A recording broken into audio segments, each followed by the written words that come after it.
ক্ষমতায় কেউ স্থায়ী হয় না, হোক না সে হাসিনা কিবারে না, সে আরটা চিরকাল থাকে না। ঠিক না বেঠে? ক্ষমতায় কেউ স্থায়ী হয় না। মুজিবুর বেশি দিন থাকেনি, জিয়াউর কেউ তো রাখেনি। মুজিবুর বেশি দিন থাকেনি, জিয়াউর কেউ তো রাখেনি। এরশাদ চলে গেছে পৃথিবী ছেড়ে, এরশাদ চলে গেছে পৃথিবী ছেড়ে, কেউ আজ তার কথা কয় না। ঠিক না বেঠে? ক্ষমতায় কেউ স্থায়ী হয় না। হাসিনা ক্ষমতা ধরে রাখতে আয়না ঘর বানিয়েছিল, জনগণের রোশানালে দাদার দেশে পালিয়ে গেল। হাসিনা ক্ষমতা ধরে রাখতে আয়না ঘর বানিয়েছিল, জনগণের রোশানালে দাদার দেশে পালিয়ে গেল। ডিবি হারুনের পাশে আর, ডিবি হারুনের পাশে আর পরিমণিদের দেখা যায় না। ঠিক না বেঠে? এখন কি তাদের দেখা যায়? আসসালামু আলাইকুম রহমতুল্লাহি তাআলা ওয়া বারাকাতুহু। কেমন আছেন সবাই? মাইক এইটাই কাজ করে না তো? কাজ করে কোনটা? এটাই? এটা? হ্যালো? এটাই পায় না ভালো। সুইচ পাচ্ছে কিন্তু ভালো পাচ্ছে না। ও হ্যাঁ, এবার ঠিক। আমাদের এই পাশের ভাইজানেরা কি মানে বাড়ি যাওয়ার জন্য একেবারে প্রস্তুত নাকি? মানে সব বাদ দিয়ে ওই মাঠের মধ্যে বসেছেন, কি মন খারাপ? না বাড়িতে বউ নিষেধ করতেছে যে এই পাশের লোক বেশি, ওই পাশে বসা যাবে না? কোনটা? হ্যাঁ, রাজা মশাই জিজ্ঞাসা করলো আমার রাজ দরবারে বোর কথা শোনো কারা? তারা এক পাশে যাও, আর বোর কথা মতো যারা চলো না তারা এক পাশে যাও। তো সবাই চিন্তা করলো আমি বোর কথা শুনি, আমি বোর কথা শুনি, আমি বোর কথা মতো চলি। সবাই এক পাশে গেছে, অনলি ওয়ান পারসন এক পাশে। রাজা বলল তাও ভালো যে আমার রাজ দরবারে একজন আছে যে বউয়ের কথাই চলে না, নিজের মন মর্জি মতো চলে। কয় না রাজা মশাই ভুল বুঝেছেন। কেন? কয় আমার বউ কইছে যে পাশে লোক বেশি থাকবে ওই পাশে তুমি মোট দাঁড়াবা না। তার মানে এটা কি আমলের পরে আছে? তো আপনাদের কি এরকম কেউ বলেছে? যদি না বলে তাহলে সামনে এসে বসলে আমাদের ক্যামেরার ভাইদেরও অসুবিধা নাই, আপনাদেরও অসুবিধা নাই। এখানে সুন্দর করে এই মাজমায় এখানে বসলে সওয়াব আছে না নাই? তো সুতরাং একটু ওই পাশ থেকে কষ্ট যদি না নেন, আমার যুবকেরা কলিজার টুকরারা আবার উঠে অনেকেই চলে যাচ্ছে, চলে যাওয়ার দরকার নেই। আর চলে যদি যান তাইলে শয়তানের পদাঙ্ক অনুসরণ করবেন। এখানে বসলে আল্লাহ যাদেরকে কবুল করেন তারাই বসতে পারে, বলেন সুবহানাল্লাহ। আল্লাহ যাদের চান না তারা এখানে বসতে পারবেন।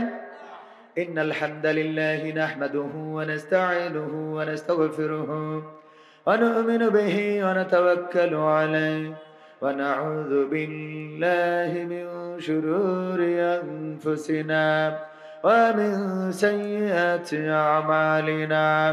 من يهده الله فلا مضل له ومن يضلله فلا هادي له ونشهد أن لا إله إلا الله ونشهد أن سيدنا محمدا عبده ورسوله الذي أرسله بالحق بشيرا ونذيرا وداعيا إلى الله بإذنه সবাই পড়েন আউযু বিল্লাহি মিনাশ শাইতানির রাজিম বিসমিল্লাহির রাহমানির রাহিম منها خلقناكم وفيها نعيدكم ومنها نخرجكم تارة أخرى وقال الله تعالى في شان حبيبي إن الله وملائكته يصلون على النبي يا أيها الذين آمنوا صلوا عليه وسلموا تسليما اللهم صل على مولانا محمد وعلى آل سيدنا এসো হে রাসূল আবার ফিরে আমাদের মাঝে রে নতুন করে খুতবা দিতে কাবার মিনার পরে আল্লাহুম্মা সাল্লি আলা সাইয়্যিদিনা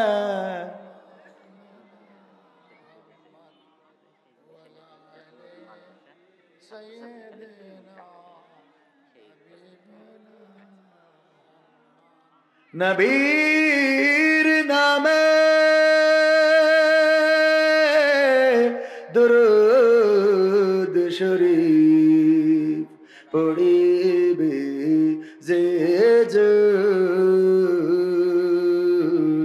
তার জন্য যে হারাম হবে জাহান্নামের আগুন আল্লাহুম্মা সাল্লি আলা سيدنا مولانا محمد وعلى آل سيدنا لا إله إلا الله لا إله إلا الله لا إله إلا الله لا إله ইল্লাল্লাহ লা ইলাহা ইল্লাল্লাহ মুহাম্মাদুর রাসূলুল্লাহ সাল্লাল্লাহু ইয়া শব্দগুলো এরকম করলে আমার কষ্ট হবে তো ভয়েস এমনি তো অন্যরকম করে দিতে পারে সিসি করে কেন মাইক্রোফোনের জন্য হ্যাঁ এই যে সিসি করে সাউন্ডে এটা একটু ঠিক করেন ভাই হ্যাঁ সাউন্ড এমনি তো গলার অবস্থা ভালো না আরো যদি সাউন্ডে ডিস্টার্ব করে তো আর করে খেতে পারবো না ঠিক না বে ঠিক সম্মানিত ভাইয়েরা আমার ক্যামেরাম্যানরা বই টই কিছু দিয়ে নিয়ে আসছে কি মন নেই নাকি হ্যাঁ সবাই ভুলে যাচ্ছেন নাকি ভাইয়েরা আমার যাই হোক আমরা আলোচনা শুরু করা যেতে পারে নিশ্চিন্তপুর দারুস সালাম দাখিল মাদ্রাসার উদ্যোগে আয়োজিত আজকের এই বার্ষিক তাফসিরুল কোরআন মাহফিলের শ্রদ্ধাভাজন সভাপতি জনাব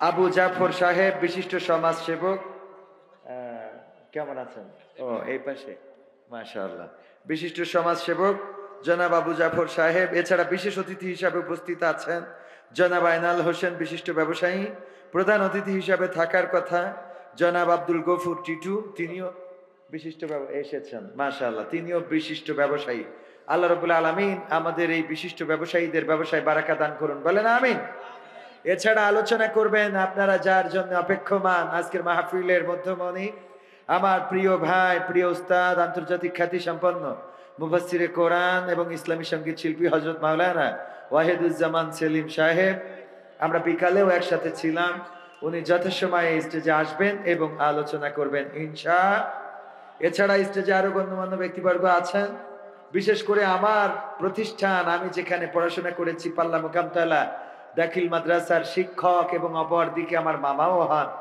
আমার প্রিয় আক্তারুল স্যার এসেছেন আমাদের ইসরাইল হুজুর সহ আরো অন্যান্য শিক্ষক বৃন্দ এসে থাকতে পারেন আমার সামনে ভূমিষ্ঠ দিনদার ইমানদার মুসলমান ভাই বাবাজিরা পর্দার অন্তরালে মা এবং বোনেরা সবাইকে অন্তরস্থল থেকে সালাম জানাচ্ছি আসসালামু আলাইকুম ওয়া রাহমাতুল্লাহ আমরা আল্লাহর শুকরিয়া আদায় করছি যে মহান রব দয়া করে মায়া করে আমাদেরকে মানুষ হিসাবে সৃষ্টি করেছেন, আজ পর্যন্ত সুস্থ রেখেছেন, ভালো রেখেছেন, এখানে আসার বসার তৌফিক দান করেছেন।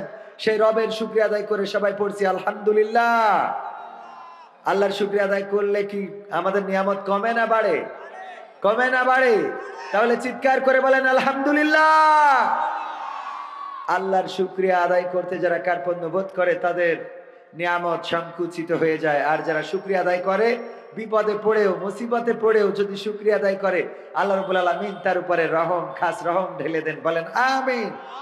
আল্লাহ রাব্বুল আলামিন তাদের উপরে খাস রহমত বর্ষণ করুন। বলেন আমিন। সম্মানিত ভাইয়েরা, তো এই জন্যে আমরা বিপদে আপদে মুসিবতে আল্লাহর শুকরিয়া আদায় করব। আমরা কোনো একটা ঘটনার মাধ্যমে জেনেছিলাম, জানি না এটা হাদিসে আছে কিনা, যে পরকালের ময়দানে কোনো একজন ব্যক্তিকে বলা হবে যে তোমার জন্য তো জাহান্নাম ফায়সালা হয়ে গেছে। তখন ওই লোকটি খুব জোরে দৌড় দিবে। তো আল্লাহ ডাক দিবে, এই জাহান্নাম ফায়সালা হয়েছে তো এত জোরে দৌড়া কেন? বলবে যে আল্লাহ সারা জীবন তোমার নাফরমানি করছি, আজকে এই বিপদের দিনে আর নাফরমানি করতে চাই না, জাহান্নাম দিয়েছ আমি যাচ্ছি। আল্লাহ বলবেন যে ঠিক আছে, এই অনুগতের জন্য তোরে ক্ষমা করে দিলাম। তবে এটার ভিত্তি কতটুকু আমি জানি না। বুখারী শরীফের হাদিসে পেয়েছি, নবী করিম সাল্লাল্লাহু আলাইহি সাল্লাম বলছেন, বনী ইসরাইলের একজন বান্দা ছিলেন, আল্লাহর এক গোলাম ছিলেন, যিনি অন্যায় করেছেন, অপরাধ করেছেন, জেনা করেছেন, ব্যভিচার করেছেন, আল্লাহর সব নাফরমানি কাজ করেছেন। মৃত্যুর পরে সন্তান, মৃত্যুর আগে সন্তানদেরকে বললেন, আমার মৃত্যুর পরে তোমরা আমার লাশটা পুড়াবা, ছাই বানাবা, তারপরে উড়াইয়ে দিবে। এটা তোমাদের পরে আমার নসিহা, ওসিয়ত। বললো ঠিক আছে, করবো এটা, এবং করা হলো। করার পরে আল্লাহ রাব্বুল আলামিন এই মানুষটাকে বানাতে পারে না? পারে না? আল্লাহ বলেন কুন, সাথে সাথে ফায়াকুন, হয়ে যায়। আল্লাহ বলেন হও, সাথে সাথে হয়ে যায়। আল্লাহ রাব্বুল আলামিন তাকে সৃষ্টি করলেন এবং বললেন, আমার বান্দা তুমি এমন ওসিয়ত কেন করেছিলে? তোমার সন্তানদের কেন বলেছিলে পোড়াও, ছাই বানাও, তারপরে উড়াইয়ে দাও অথবা পানিতে ভাসিয়ে দাও?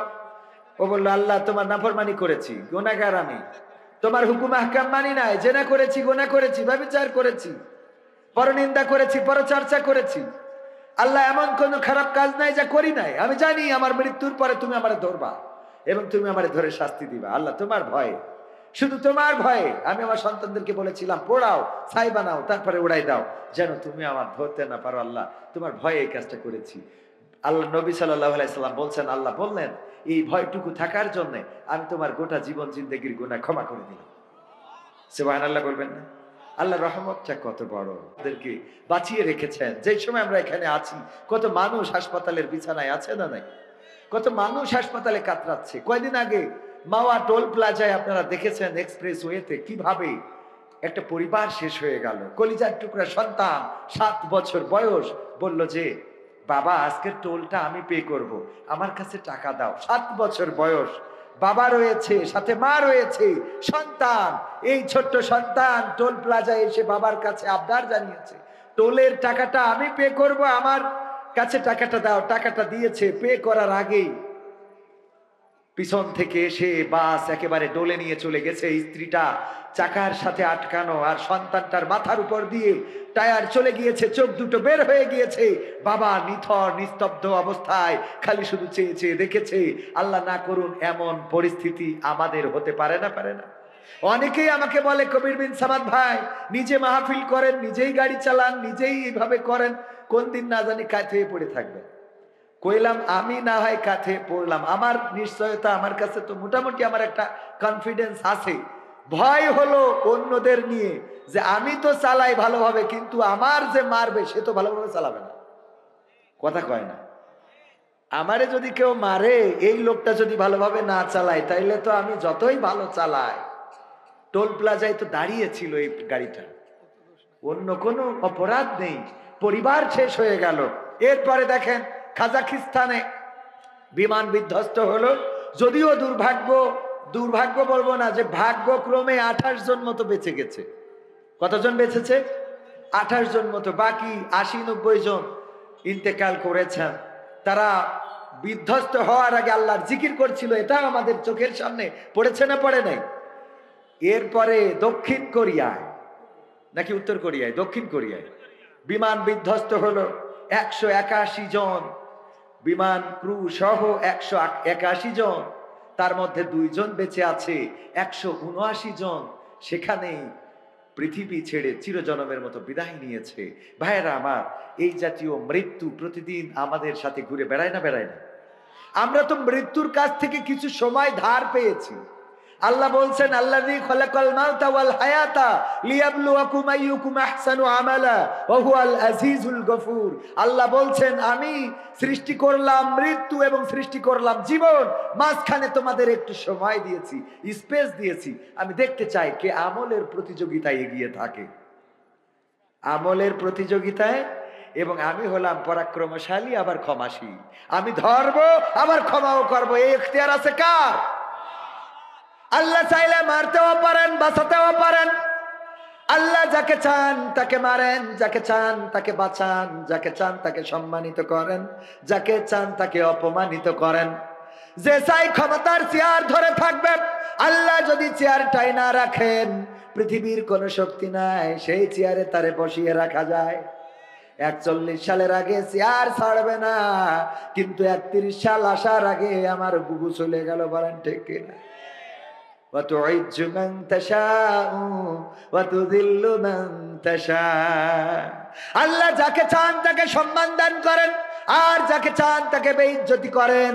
ওগো আমার ভাইরা, যেই লোকগুলো আগে কারাগারে থাকতো, যেই লোকগুলোকে আগে হাতে হ্যান্ডকাপ পরানো হতো, পায়ে ডান্ডা বেড়ি পরানো হতো, যেই লোকগুলো ওপেন ঘুরে বেড়ানো তো দূরের কথা, বাবার জানাজায় পর্যন্ত শরীক হতে পারে নাই, মায়ের কবরের পাশে দাঁড়াতে পারে নাই, এখন সেই লোকগুলো ওপেন ঘুরে বেড়ায়, জনসভা করে, এখন ওপেন কথা বলে, তাদের কথা টেলিভিশনে আসে, নিউজে আসে। আর যারা এতদিন সব দখল করে রেখেছিল, সেই আল্লাহর ওলিরা পালিয়ে বেড়ায়। বলেন সুবহানাল্লাহ। সুবহানাল্লাহ পড়া যাবে না? যাবে না?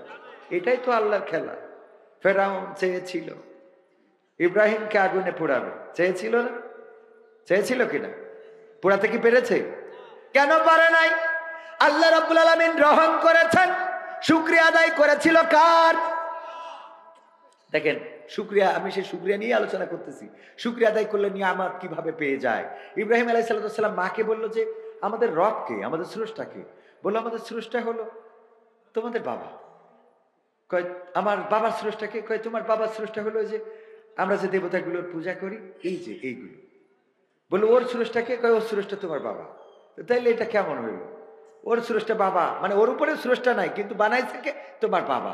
বাবা বানাইলো, এটা আবার কেমন? যে বাবা বানাইলো সে আবার বাবার স্রষ্টা, যেটা বাবা বানাইলো এটা বাবার স্রষ্টা হয় কিভাবে? খুঁজতে লাগলেন। ফালাম্মা জান্না আলাইহিল লাইলু রাআ কাওকাবান ক্বালা হাযা রাব্বি।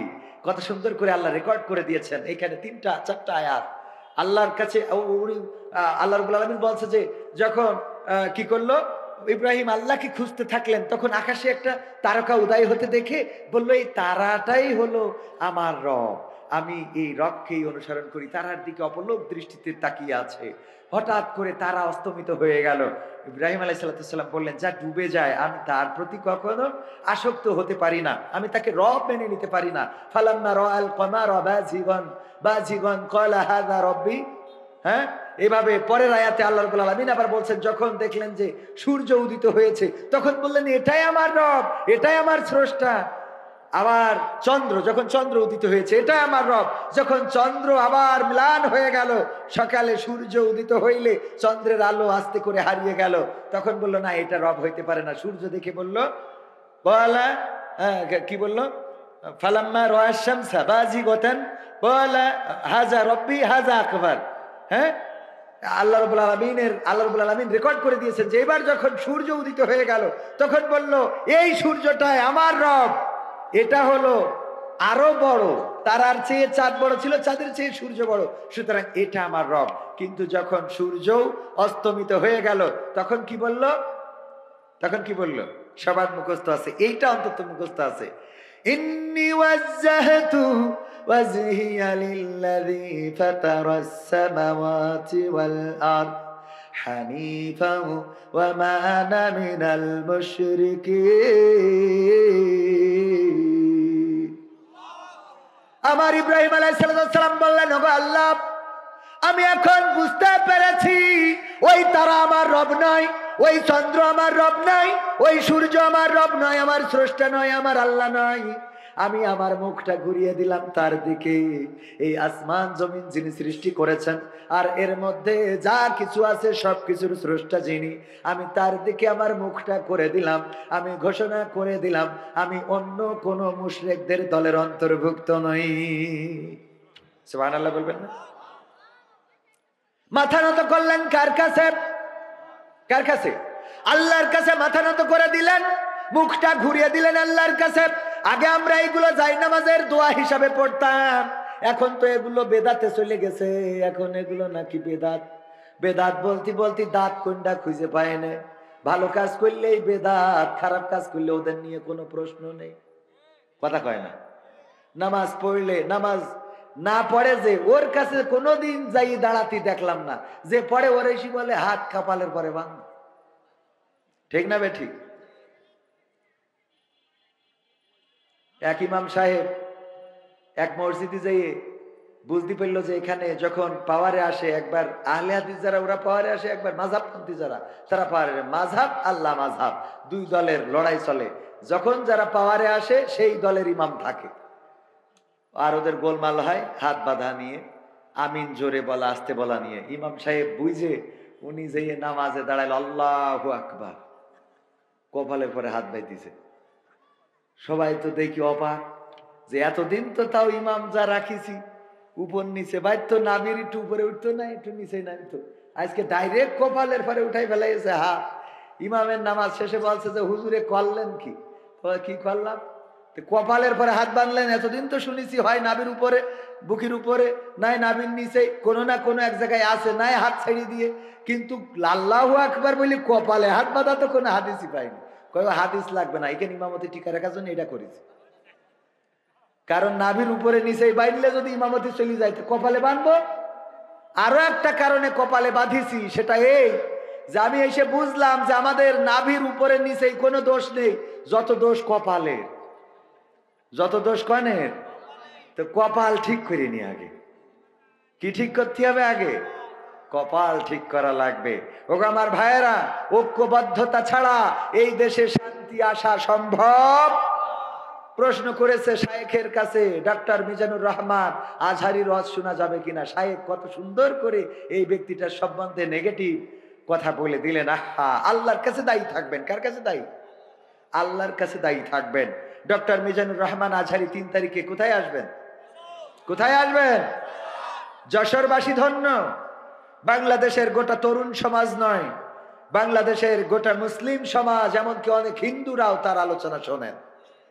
অনেকের আইডল, পরিচিত মুখ, প্রিয় মানুষ ডক্টর মিজানুর রহমান আজহারি, শায়েখ আহমদুল্লাহ। কয় তারিখে?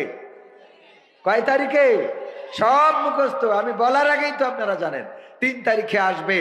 এই আলেমটা সম্বন্ধে মন্তব্য করেন, আপনাদের অবস্থা এই যে এই জামানায় যদি ওমর রাদিয়াল্লাহু তাআলা আসতো তাও আপনারা কোনো মন্তব্য করে বসে থাকতেন।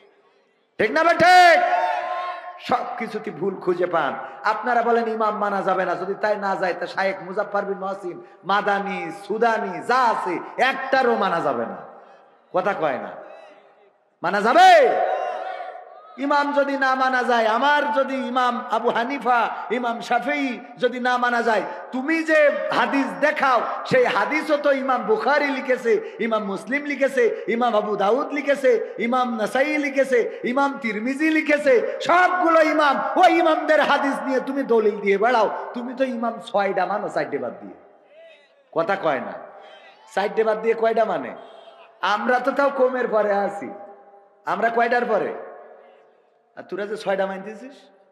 ইমাম বুখারী, তার হাদিস থেকে তুমি রেফারেন্স দাও। ইমাম বুখারী তো রাসূল সাল্লাল্লাহু আলাইহি ওয়াসাল্লামের সাহাবাও না, তাবেঈও না, তাবেঈও নাকি তাবেঈ? বরং ইমাম আবু হানিফা ছিলেন তাবেঈন বা সাহাবীর সাথে দেখা হয়েছে, তাবেঈ ছিলেন, সাহাবীকে দেখেছেন। যাই হোক, অত দূর আমি ছোট মানুষ, না বলা ভালো। কিন্তু আমাদের কথা হলো, এই জাতীয় কথা বলে, এই জাতীয় কাজ করে সমাজ ধ্বংসের দ্বার প্রান্তে নিয়ে যাওয়া হচ্ছে। আল্লাহ সবাইকে হেদায়েত নসিব করে দিন, বলেন আমিন। ইব্রাহিম আলাইহিস সালাম কি বললেন? আল্লাহর কাছে মাথা নত করে দিলেন, আল্লাহ তোমার দিকে মুখ ঘোরালাম, এই কথাটা বলতে যে আমাদের আগে যায় নামাজের দোয়া বলে এই আয়াতটা পড়া হতো। এখন পড়েন আর না পড়েন, এইটার অর্থ জানলে যদি বলেন যে ইন্নী ওয়াজজাহতু ওয়াজহিয়া লিল্লাযী ফাতারাস সামাওয়াতি ওয়াল আরদ হানিফা ওয়া মা আনা মিনাল মুশরিকিন, এই কথাটা যদি বলেন তাইলে অন্তত মুশরিক মার্কা দল থেকে নিজেকে ছাড়াই নেওয়া হয় না। ইব্রাহিম আলাইহিস সালাম নিজেকে ছাড়াই নিলেন এবং আল্লাহর কাছে অবনমিত করে দিলেন। আর বিনিময়ে যখন ফেরাউনের বাহিনী, যখন নমরুদের বাহিনী আগুনে ফেলতে চেয়েছিল, আগুনে ফেলার সব পরিকল্পনা বাস্তবায়ন করলো এবং আগুনেও ফেললো। ফেলার পরে ইব্রাহিম আলাইহিস সালাম পুড়ে ভস্ম হয়ে গিয়েছিল। বলেন ঠিক কিনা? ও না, তাহলে ঠিক আছে। আমি একটু মাঝে মাঝে ট্রাই করি যে আমার শ্রোতারা কতটুকু অ্যাক্টিভ, একটু অ্যাক্টিভ হওয়ার দরকার আছে না নাই? ওগো আমার ভাইরা, ইব্রাহিম আলাইহিস সালাম নমরুদকে এই কথা বলে নাই, ওগো নমরুদ আমি এবার থেকে তোমার দল করব, তোমার মতে চলবো, তোমার পথে চলবো। এতদিন আমি দাড়ি পাল্লা ধানের শীষ করে ভুল করেছি। কথার কথা বোঝেননি? এখন থেকে তোমার দলে, এখন থেকে তোমার দল ছাড়বো না, এই কথা বলে নাই। বরং ফেরেশতারা আসলো যে ওগো ইব্রাহিম সাহায্য করবো নাকি? ইব্রাহিম আলাইহিস সালাম বললেন তোমরা এসেছো কি আল্লাহ পাঠিয়েছে নাকি? কয় না, আল্লাহর থেকে অনুমতি প্রার্থনা করে তারপরে এসেছি। ইব্রাহিম আলাইহিস সালাম বললেন চলে যাও, চলে যাও, সেই রবের কাছে চলে যাও যেই রবের কাছ থেকে তোমরা অনুমতি নিয়ে এসেছো। আমার অবস্থা তোমাদের থেকে সেই রব আরো ভালো জানেন। ভালো জানেন কে?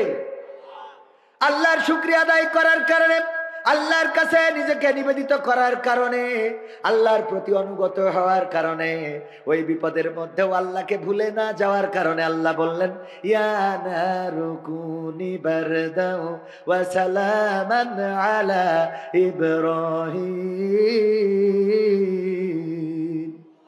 ওগো আগুন, তুমি আমার ইব্রাহিমের জন্য ঠান্ডা আরামদায়ক হয়ে যাও। ঠান্ডা আরামদায়ক হয়ে গেল, ফুলের বাগান হয়ে গেল। ফেরাউন নমরুদ বলল আই রে আগুন, আমি তোরে এত করে জ্বালাইলাম, এত করে পুড়াইলাম, 16টা বছর খাওয়াইলাম, আমার আর্মি, আমার বিডিআর, বিজিবি, আমার পুলিশ, আমার র্যাব, আজকে কেন তোমরা ফায়ার করতে পারো না? বন্দুকে কি গুলি নেই? কথা কয় না? বলেছে না বলে নাই? একদম মিল খুঁজে নেবেন যে ওরে আগুন কেন মারতে পারো না? এত করে তেল ঢাললাম, সবিন তেল, সবিন তেল না কিরাসিন, পেট্রোল, গাছ, কাঠ, আমার সৈন্যবাহিনী সব লাগাই দিলাম, আমার শত্রুরে পোড়াতে হবে। আর আজকে তোমাদের কি হলো? গুলি কেন বের হয় না? মানে আগুনে কেন পুড়ায় না? আপনারা আবার অন্য জায়গায় নিয়ে যান না। কথা কি বোঝা গেছে? ও আমার ভাইরা, আগুন কেন পুড়ায় না? পুড়ায় না। আগুনের জবান আল্লাহ খুলে দিলেন। আগুন বলল ওরে নমরুদ আসো। ইব্রাহিম, নমরুদ বলল আগুন তোমার কি কোনো ক্ষমতা নাই, পাওয়ার নাই? আগুন বলল নমরুদ তুমি এসে দেখো আমার পাওয়ার আছে কি নাই। কথা কয় না? পাওয়ার আছে কি নাই এসে দেখো। এই দেশে এমন ঘটনা ঘটে গেল ভাইয়েরা আমার, এই দেশের চেয়ারটা ধরে রাখতে চেয়েছিল, ক্ষমতা ছাড়বে না, ক্ষমতার চেয়ার ছাড়বে না, কিন্তু আল্লাহ রাব্বুল আলামিন ছোট ছোট বাচ্চা শিশুদেরকে রাস্তায় নামিয়ে দিলেন। আর ছোট ছোট বাচ্চা শিশুরা তারা বুক পেতে দিয়ে বলল আমি আবু সাইদ হতে চাই, আমি মুগ্ধ হতে চাই। আর তাদের বুকের উপরে গুলি আর চালানোর মতো বন্দুক কে কাজ করেছে? আর কাজ করে নাই। যতটুকু করেছে ওই জায়গায় স্টপ হয়ে গেল। তারপরে নিজেদের দেশ ছেড়ে চলে যাওয়া লাগলো। আমার ভাইয়েরা, এই জন্য নিবেদিত প্রাণ হতে হবে আল্লাহর কাছে। যদি আল্লাহর কাছে নিবেদিত প্রাণ হতে পারেন, বিপদে পড়লে, মুসিবতে পড়লেও প্রশান্তি আছে না নাই? প্রশান্তি আছে না নাই? আল্লামা সাঈদী কত বছর ছিলেন কারাগারে? 13 বছর। কত বছর? টেকনাফ থেকে তেতুলিয়া, রূপসা থেকে পাথুরিয়া, একটি নামে সবাই যাকে চেনে। এক দুইজন নয়, 1.5 শতাধিক মানুষ জীবন দিল শুধু জারি প্রেমে। সেই মানুষের মুক্তি চেয়ে যেতাম আমি গান গে, সেই মানুষের মুক্তি চেয়ে যেতাম আমি গান গে, সেই মানুষটি নাই দুনিয়ায় নাই।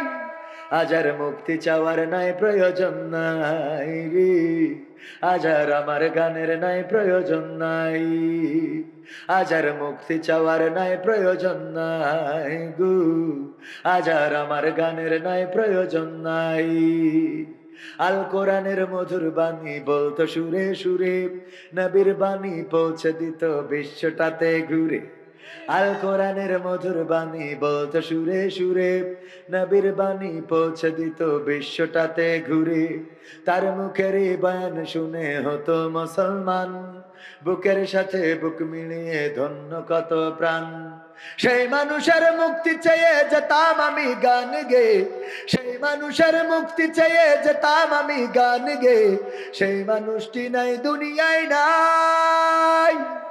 আজ আর মুক্তি চাওয়ার নাই প্রয়োজন নাই গো, আজ আর আমার গানের নাই প্রয়োজন নাই, আজ আর মুক্তি চাওয়ার নাই প্রয়োজন নাই রে, আজ আর আমার গানের নাই প্রয়োজন নাই। লাখো লোকের সমাগম হতো তার সে মাহফিলে, এসব দেখে আবু জাহেলের কলিজা যেত জ্বলে। ঠিক না বেঠে? লাখো লোকের সমাগম হতো তার সে মাহফিলে।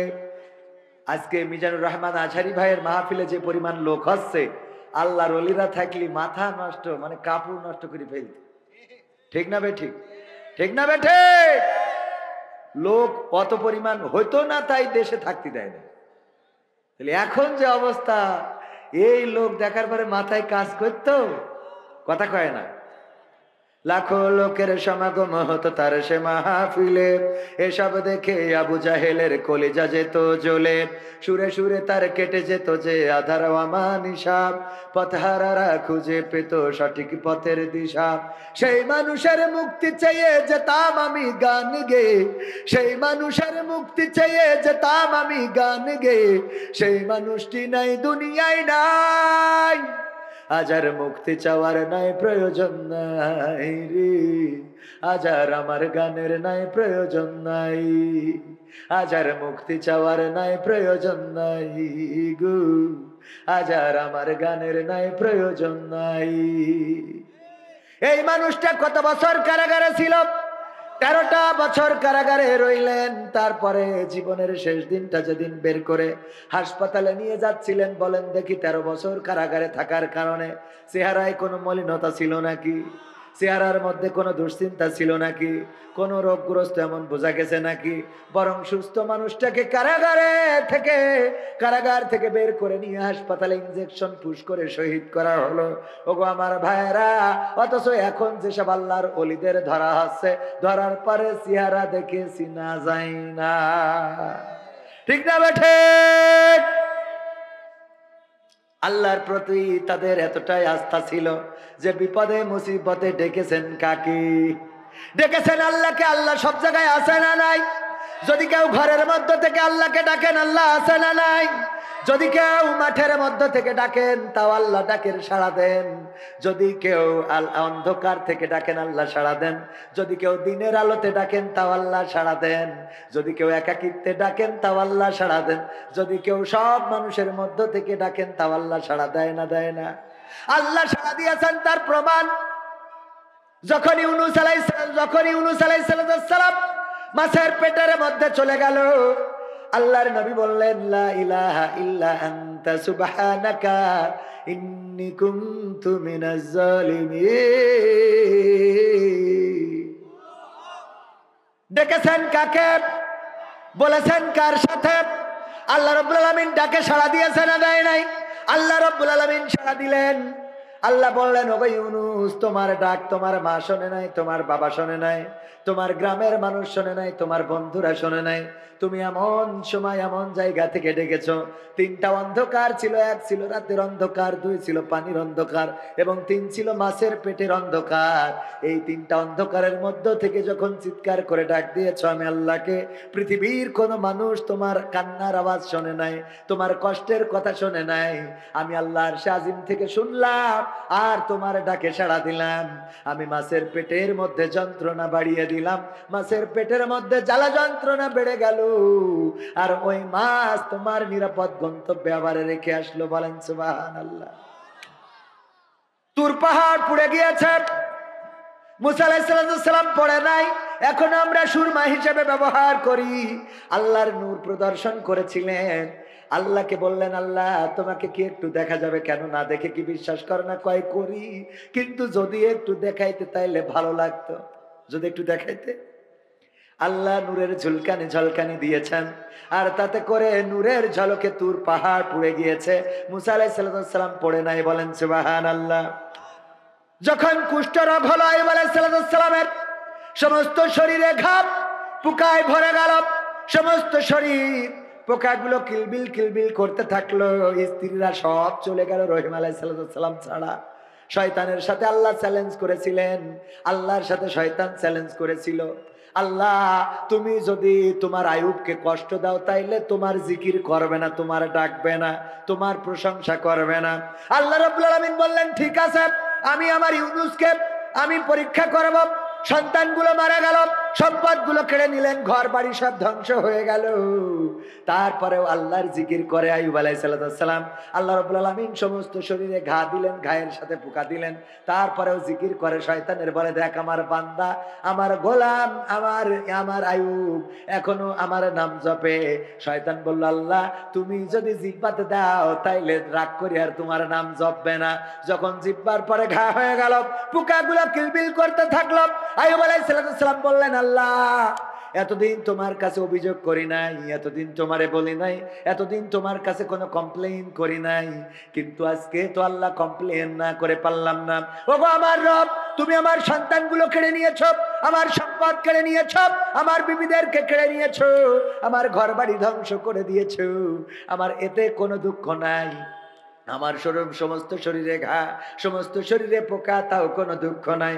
কিন্তু আল্লাহ আজকে এমন একটা জায়গায় তুমি আমার পোকা দিলে, এমন একটা জায়গায় তুমি আমার পোকা দিয়েছো, যেই পোকা যদি আমার জিহ্বাটা খেয়ে ফেলে তাইলে আমি কেমন করে তোমার নামের জিকির করব। আল্লাহু আকবার। আমি কেমন করে তোমার নামের জিকির করব।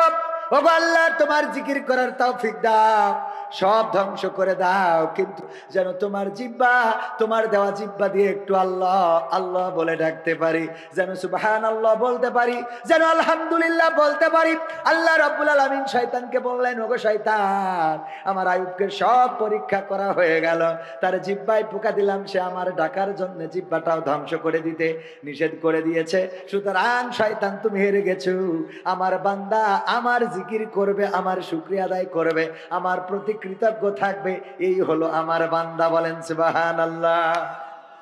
আল্লাহকে ডাকবেন, আল্লাহ সাড়া দিবেন। এমন ভাবে অসংখ্য ঘটনা আছে, আল্লাহকে চেয়েছে যারা, আল্লাহকে পেয়েছে তারা। শিল্পী গানে গানে বলেছে, বলবো কেউ বলে বলুক তোমায় চেনা বড় কঠিন দায়, কেউ বলে বলুক তোমায় চেনা, তোমার প্রেমে যে মজেছে মওলা, তোমার প্রেমে যে মজেছে মওলা, প্রেমে ডুবে মরেছে, কেউ বলে বলুক তোমায় চেনা বড় কঠিন দায়, কেউ বলে বলুক তোমায় চেনা। ইব্রাহিমকে হাত পা বেঁধে নমরুদ মনের জ্বালা মিটাতে সিটকে দিল আনালো কূপে। ঠিক না ভাই? ঠিক। ইব্রাহিমকে হাত পা বেঁধে নমরুদ মনের জ্বালা মিটাতে সিটকে দিল আনালো কূপে। তুমি সেই অনলে ফুল ফুটাইলে, সেই অনলে ফুল ফুটাইলে, নিখুঁত কলা কৌশলে, কেউ বলে বলুক তোমায় চেনা বড় কঠিন দায়, কেউ বলে বলুক তোমায় চেনা। ইসমাইলের গলা খানি দুভাগ হবে ভেবে স্বামী, অবলারে করলা কুরবানি। কি মিক্সার নিয়ে আসেন যে কোন এখানে বাড়ি টাড়ি কিছু দেয় না, এটা রিভার্ব দেন, গানের সময় একটু ডিলে দেন, মেশিন নিয়ে আসবেন, কাজ হবে না তো আনার দরকার কি? ইব্রাহিমের গলা খানি দুভাগ হবে ভেবে স্বামী, অবলারে করলা কুরবানি।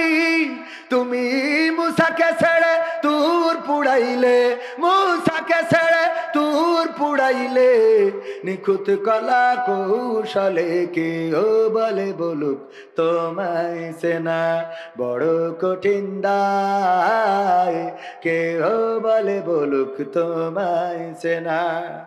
কি যে ভেবে নদীর মাঝে ঠাই দিলা ইউনুসকে পেটে রাখে আল্লাহ মারে বলকে, তুমি মরিয়মকে মা বানাইলে, মরিয়মকে মা বানাইলে নিখুঁত কলা কৌশলে কেউ বলে বলুক তোমায় সেনা। মনটা ঠিক করে না কোনো, এটা ঠিক করে এনে খালি আমি যা বলছি সেটাই ডেলিভারি দেয়। কেউ বলে বলুক তোমায় সেনা বড় কঠিন দায়, কেউ বলে বলুক তোমায় সেনা। তোমার প্রেমে যে মজে সে মাওলা, তোমার প্রেমে যে মজে সে মাওলা, প্রেমে ডুবে মরছে কেউ বলে বলুক তোমায় সেনা। মারহাবা বলা যাবে না? আল্লাহকে চিনেছিলেন, আল্লাহকে ডেকেছিলেন, আল্লাহকে পেয়েছিলেন। শুধু নবীরা ওলিরা পেয়েছেন তা না, বর্তমান সময়েও আপনারা যদি দেখেন বায়েজিদ বোস্তামি, শাহজালাল, এমনি আল্লাহর আউলিয়াগণ আল্লাহকে যেভাবে চেয়েছে তারা পেয়েছে, আল্লাহকে ডেকেছে তারা পেয়েছে। গৌর গোবিন্দ চেয়েছিল হিন্দুরা, হিন্দুরা তারা গরুকে দেবতা মানার কারণে বুরহানুদ্দিনের হাত কেটেছিল আর ছোট্ট বাচ্চা শিশুটাকে হত্যা করেছিল। ওগো আমার ভাইয়েরা, ওই সময় যতগুলো হিন্দু পরিবার ছিল তাদেরকে হত্যা করেছিল। শাহজালাল এসে অল্প কয়েকজন লোক নিয়ে ঢুকেছিল গৌর গোবিন্দের রাজপ্রাসাদে। আর গৌর গোবিন্দ পিছনের দরজা দিয়ে, হেলিকপ্টার তো ছিল না তখনকার সময়ে, যে বাহন ছিল তাতে করে পালাই গেছে। আর বাংলার জমিনে দেখা যায় তেমনি ভাবে মিলাই নেন, এখনকার সময়ও ঘটে না, ঘটে না, কথা কয় না। ক্ষমতায় কেউ স্থায়ী হয় না, হোক না সে হাসিনা কি বারে না, সে আরটা চিরকাল থাকে না। ঠিক না বেঠে?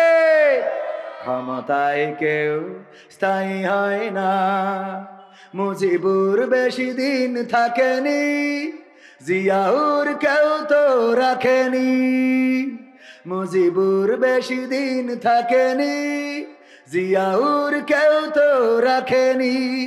এরশাদ চলে গেছে পৃথিবী ছেড়ে, এরশাদ চলে গেছে পৃথিবী ছেড়ে, কেউ আজ তার কথা কয় না। ঠিক না বেঠে? ক্ষমতায় কেউ স্থায়ী হয় না, হাসিনা ক্ষমতা ধরে রাখতে আয়না ঘর বানিয়েছিল, জনগণের রোশনালে দাদার দেশে পালিয়ে গেল। হাসিনা ক্ষমতা ধরে রাখতে আয়না ঘর বানিয়েছিল, জনগণের রোশনালে দাদার দেশে পালিয়ে গেল। ডিবি হারুনের পাশে আর, ডিবি হারুনের পাশে আর পরিমণিদের দেখা যায় না। ঠিক না বেঠে? এখন কি তাদের দেখা যায়? না, দেখা যায় না। তারাও আসে না, আবার এরাও যাওয়ার সুযোগ নাই। যতদিন সুযোগ ছিল ততদিন যেভাবে পেরেছে, যেভাবে চেয়েছে একে অপরের সাথে দেখা করেছে, দেখা হয়েছে।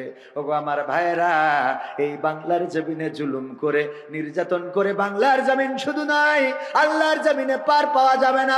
কারণ আল্লাহ রাব্বুল আলামিন যখন কেউ জুলুমের সীমা অতিক্রম করে তখন তার রহমত বর্ষণ করে দেন। বলেন সুবহানাল্লাহ। আবাবিল পাঠিয়েছিলেন কার ধ্বংস করার জন্য? কার? আব্রাহার। কারণ কি? মক্কা ধ্বংস করতে এসেছিল। ওই সময় মক্কাবাসী আব্রাহার সৈন্যের সামনে দাঁড়াবে এই ক্ষমতা ছিল না।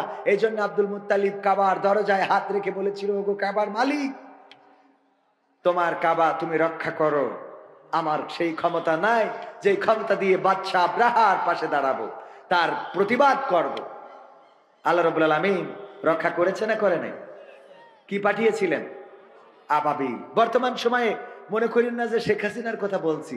আপনার গ্রামেও কোনো জুলুমবাজ থাকলে দেখবেন যে তার মৃত্যু হবে এমন, তার পরিস্থিতি হবে এমন যে একসময় মানুষ কুত্তাকে মূল্যায়ন করবে, কিন্তু তাকে নয়। আছে না নাই? মাঝে মাঝে উদাহরণ দিতে যেয়ে বলি, অনেক সময় দেখা যায় খুব করে ধমক দেয়, এই শাটার খুলবি না, একেবারে কাঠি খুলে ফেলবো। আচ্ছা, এই খবরদার শাটার খুলবি না, কাঠি খুলে ফেলবো। আমার মাইকালা ভাইরা বোঝে না, ওইদিকে মাইকি কমিকো ডিলে মিলে মারে, এই জায়গায় মনিটর, আমি যেইটা পাই সেইটাই কিছু নেই। অথচ এইটা ঠিক করার দরকার ছিল ওনাদের আগে, কারণ বক্তা না পাইলে শ্রোতা শুনবে কি করে, এগুলো বোঝা দরকার। ভাইয়েরা আমার, ওইদিকে বাড়ি মারি লাভ নেই, এনে বাড়ি দেন দুটো, ভাল লাগবে। ও আমার ভাইয়েরা, অনেকেই বলেন এই শাটার খুলবি নে, একেবারে তোর শাটার খুলি ফেলবো। হঠাৎ যদি আল্লাহ এক পাশ আউট করে দেয় নেটওয়ার্কের বাইরে, এরকম হয় না? এটারে কি বলে? প্যারালাইজড। কি বলে? পরের দিন দোকানদার যেয়ে যদি বলে যে ভাই আপনি তো শাটার খুলতে মানা করেছেন, তা আসি যে আপনার কাছে শাটার কি খুলবো নাকি আপনি আমার শাটার খুলবেন? ওর তো এক পাশ কি হয়ে গেছে। আমার কাটু এ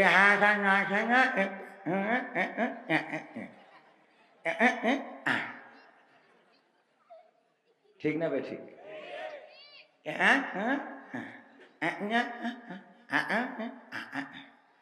মানে আমি হাতে খাতু পাচ্ছি না, পাশ পড়িয়ে শেষ। কথা কি বোঝা গেছে? তাই না সভাপতি সাহেব? একদম ঠেস করে এক সাইড দিলি শেষ। তো এত ক্ষমতার বড়াই দেখায় লাভ আছে? রূপের বড়াই করিস না রে, রূপ চিরদিন থাকে না। রূপের বড়াই করিস না রে, রূপ চিরদিন থাকে না। নিজের মুখটা দেখা একদিন হইবে রে তোর যন্ত্রণা। নিজের মুখটা দেখা একদিন হইবে তোমার যন্ত্রণা। চেহারার বড়াই কইরো না ভাই, রূপ চিরদিন থাকে না। চেহারার বড়াই কইরো না বোন, রূপ চিরদিন থাকে না।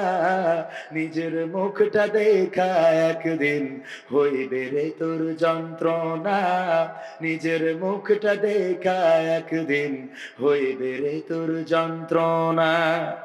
সময় হইল বড় শিক্ষক, সব দিবে শিখাইয়া। সুখের জীবন থাকবে না রে, দেখবে না কেউ চাইয়া। সময় হইল বড় শিক্ষক, সব দিবে শিখাইয়া। সুখের জীবন থাকবে না রে, দেখবে না কেউ চাইয়া। মরার আগে মরবি রে তুই, জ্বালা সইতে পারবি না। মরার আগে মরবি রে তুই, জ্বালা সইতে পারবি না। নিজের মুখটা দেখা একদিন হইবে রে তোর যন্ত্রণা। নিজের মুখটা দেখা একদিন হইবে রে তোর যন্ত্রণা। কিসের এত বড়াই তোমার, মাটির দেহ লইয়া। ময়রা দেখো পোকামাকড়, শেষ করবে সব খাইয়া। কিসের এত বড়াই তোমার, মাটির দেহ লইয়া। ময়রা দেখো পোকামাকড়, শেষ করবে সব খাইয়া। এই দুনিয়া ছাড়তে হবে, অহংকার আর কইরো না। এই দুনিয়া ছাড়তে হবে, অহংকার আর কইরো না। নিজের মুখটা দেখা একদিন হইবে রে তোর যন্ত্রণা। নিজের মুখটা দেখা একদিন হইবে তোমার যন্ত্রণা। ক্ষমতার বড়াই কইরো না ভাই, সে আর চিরদিন থাকে না। পাওয়ারের বড়াই কইরো না বোন, সে আর চিরদিন থাকে না। নিজের মুখটা দেখা একদিন হইবে তোমার যন্ত্রণা। নিজের মুখটা দেখা একদিন হইবে রে তোর যন্ত্রণা। ঠিক না বেঠে? একদিন গোশত থাকবে কিন্তু দাঁত থাকবে না। কথা কয় না? কষাইনো গোশত নিয়ে আইছি খায়, আবার খাওয়া খাই বিয়ান্ডার করে দিলি খাই, মানে বিলান্ডার করে দিলি খাতে পাইত, তো দাঁত নেই। কথা কি বোঝা গেছে? বিলান্ডার করে গুলাইয়ে দিলি গোশত খাতে পারবে। এই দিন আসবে না? আসবে না? এখন গরুর গোশত দেখবেন আর খালি জীবের নাল পড়বে। আহা, এই দিন আমাদের বেঁচে থাকলে আসতে পারে না? পারে না? সুতরাং এই জীবনের অহংকার, লড়াই বড়াই, কোনো কিছুর কোনো মূল্য আছে? কোনো মূল্য নেই। আমরা বুঝি না, তাই আমরা আল্লাহকে খুঁজি না। যারা বোঝে তারা আল্লাহকে খোঁজে, বলেন সুবহানাল্লাহ। যারা বোঝে না তারা আল্লাহকে খোঁজে না। আল্লাহকে খোঁজে না বলে আল্লাহকেও পায়, খুঁজে পায় কাকে? শয়তানকে। কাকে? অনেকেই বলে যার কেউ নেই তার আল্লাহ আছে, আর যে আল্লাহর খোঁজে না তার শয়তান আছে। আছে না নাই? আমরা কি শয়তানের পথে চলতে চাই? আমরা কার পথে চলবো? রাজি আছেন আপনারা ইনশাআল্লাহ? পবিত্র কোরআনে পাকের সূরা তাহার 55 নম্বর আয়াত তেলাওয়াত করেছি, মনে আছে আপনাদের? মনে আছে? আল্লাহ বললেন কি, মিনহা খলাকনাকুম ওয়া ফিহা নুঈদুকুম ওয়া মিনহা নুখরিজুকুম তারাতান উখরা। সূরাটা মাক্কি সূরা। কি সূরা? এমন সময় নাজিল হয়েছিল যেই সময় ওমর রাদিয়াল্লাহু তাআলা আনহু ইসলাম কবুল করে নাই, কিন্তু এই সূরার তেলাওয়াত শুনেছিলেন। এই সূরার তেলাওয়াত শুনে ওমর রাদিয়াল্লাহু তাআলা আনহু ইসলাম কবুল করেছেন।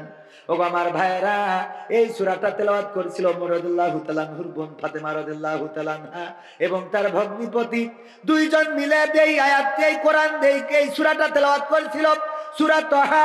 এই তেলাওয়াতের সময় ওমর পৌঁছালেন এবং দরজা ভেঙে ঘরে ঢুকলেন, পিটাপিটি শুরু করে দিলেন।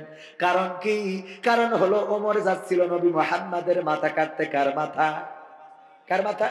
নবী মুহাম্মদ সাল্লাল্লাহু আলাইহি সাল্লামের মাথা কাটতে। আল্লাহ যেই মাথার দায়িত্ব নেয় সেই মাথা কাটার ক্ষমতা কি কারো আছে? আল্লাহ রাব্বুল আলামিন ওই মাথার নিরাপত্তা দিয়েছেন। ওমর রাদিয়াল্লাহু তাআলা আনহু মাথা কাটতে যাচ্ছেন। আল্লাহর নবী তার আগের রাতে দোয়া করেছিলেন, ওগো আল্লাহ, তুমি যদি আবু জাহেলের মতো, আবু লাহাবের মতো কিংবা ওমরের মতো কোনো একজনকে যদি ইসলামের জন্য কবুল করে নিতে, তাইলে ইসলামের মর্যাদা আরো বেড়ে যেত। দোয়া করেছেন, আল্লাহর নবী কবুল করেছেন কি? আল্লাহর নবীর দোয়া কবুল হয় না? হয় না। আল্লাহর নবী সাল্লাল্লাহু আলাইহি সাল্লাম ছিলেন মুস্তাজাবুদ দাওয়াত, মানে যে দোয়া করতেন সেই দোয়া কবুল হয়ে যেত। আল্লাহর নবী যেটা মন দিয়ে চাইতেন সেটা আল্লাহ পূরণ করে দিতেন। কিবলাতাইন, মসজিদে কিবলাতাইন দেখেছেন না? দেখেন নাই? হাজিরা যারা গিয়েছে ওখানে গেলে দেখবেন দুই পাশে কিবলা আছে না নাই? মসজিদে কিবলাতাইন, দুই পাশে কিবলা। আল্লাহর নবী আসরের নামাজ অথবা জোহরের নামাজ পড়ছিলেন, আর নামাজের মধ্যে চিন্তা করছিলেন, আরে আমার কিবলাটা যদি বাইতুল মাকদাসের দিকে না হয়ে কাবার দিকে হতো, তাইলে অন্তত আমি কাবার দিকে মুখ করে নামাজটা পড়তে পারতাম। আল্লাহর নবী মনে মনে করেছেন, আর কাবা ঘুরিয়ে দিয়েছেন কি? আল্লাহ ঘুরিয়ে দিয়েছেন। আল্লাহর নবীর দোয়া এতটাই কবুল হয়ে যেত। আবু হুরায়রার ঘটনা আপনারা জানেন। আবু হুরায়রা রাদিয়াল্লাহু তাআলা আনহু আল্লাহর নবীর কাছে এসে কান্না করছেন। আল্লাহর নবী বললেন, ওগো আবু হুরায়রা, এত রাতে তুমি কেন এসেছো? কেন কান্নাকাটি করো? আবু হুরায়রা, ঘটনাটা কি? বলল আবু হুরায়রা বলল, ওগো নবী, আমার মা আমার বাড়ি থেকে বের করে দিয়েছে। আমার মা আমার বাড়ি থেকে বের করে দিয়েছে। কারণটা কি? কারণ হলো আমি আপনার দরবারে এসেছিলাম, গভীর রাত হয়ে গেছে।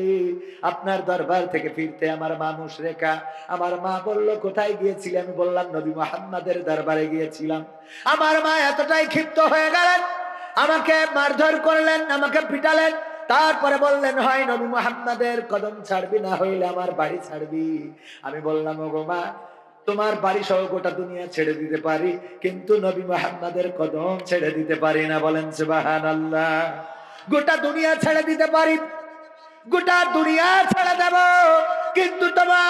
কিন্তু নবীর কদম ছেড়ে দেব না।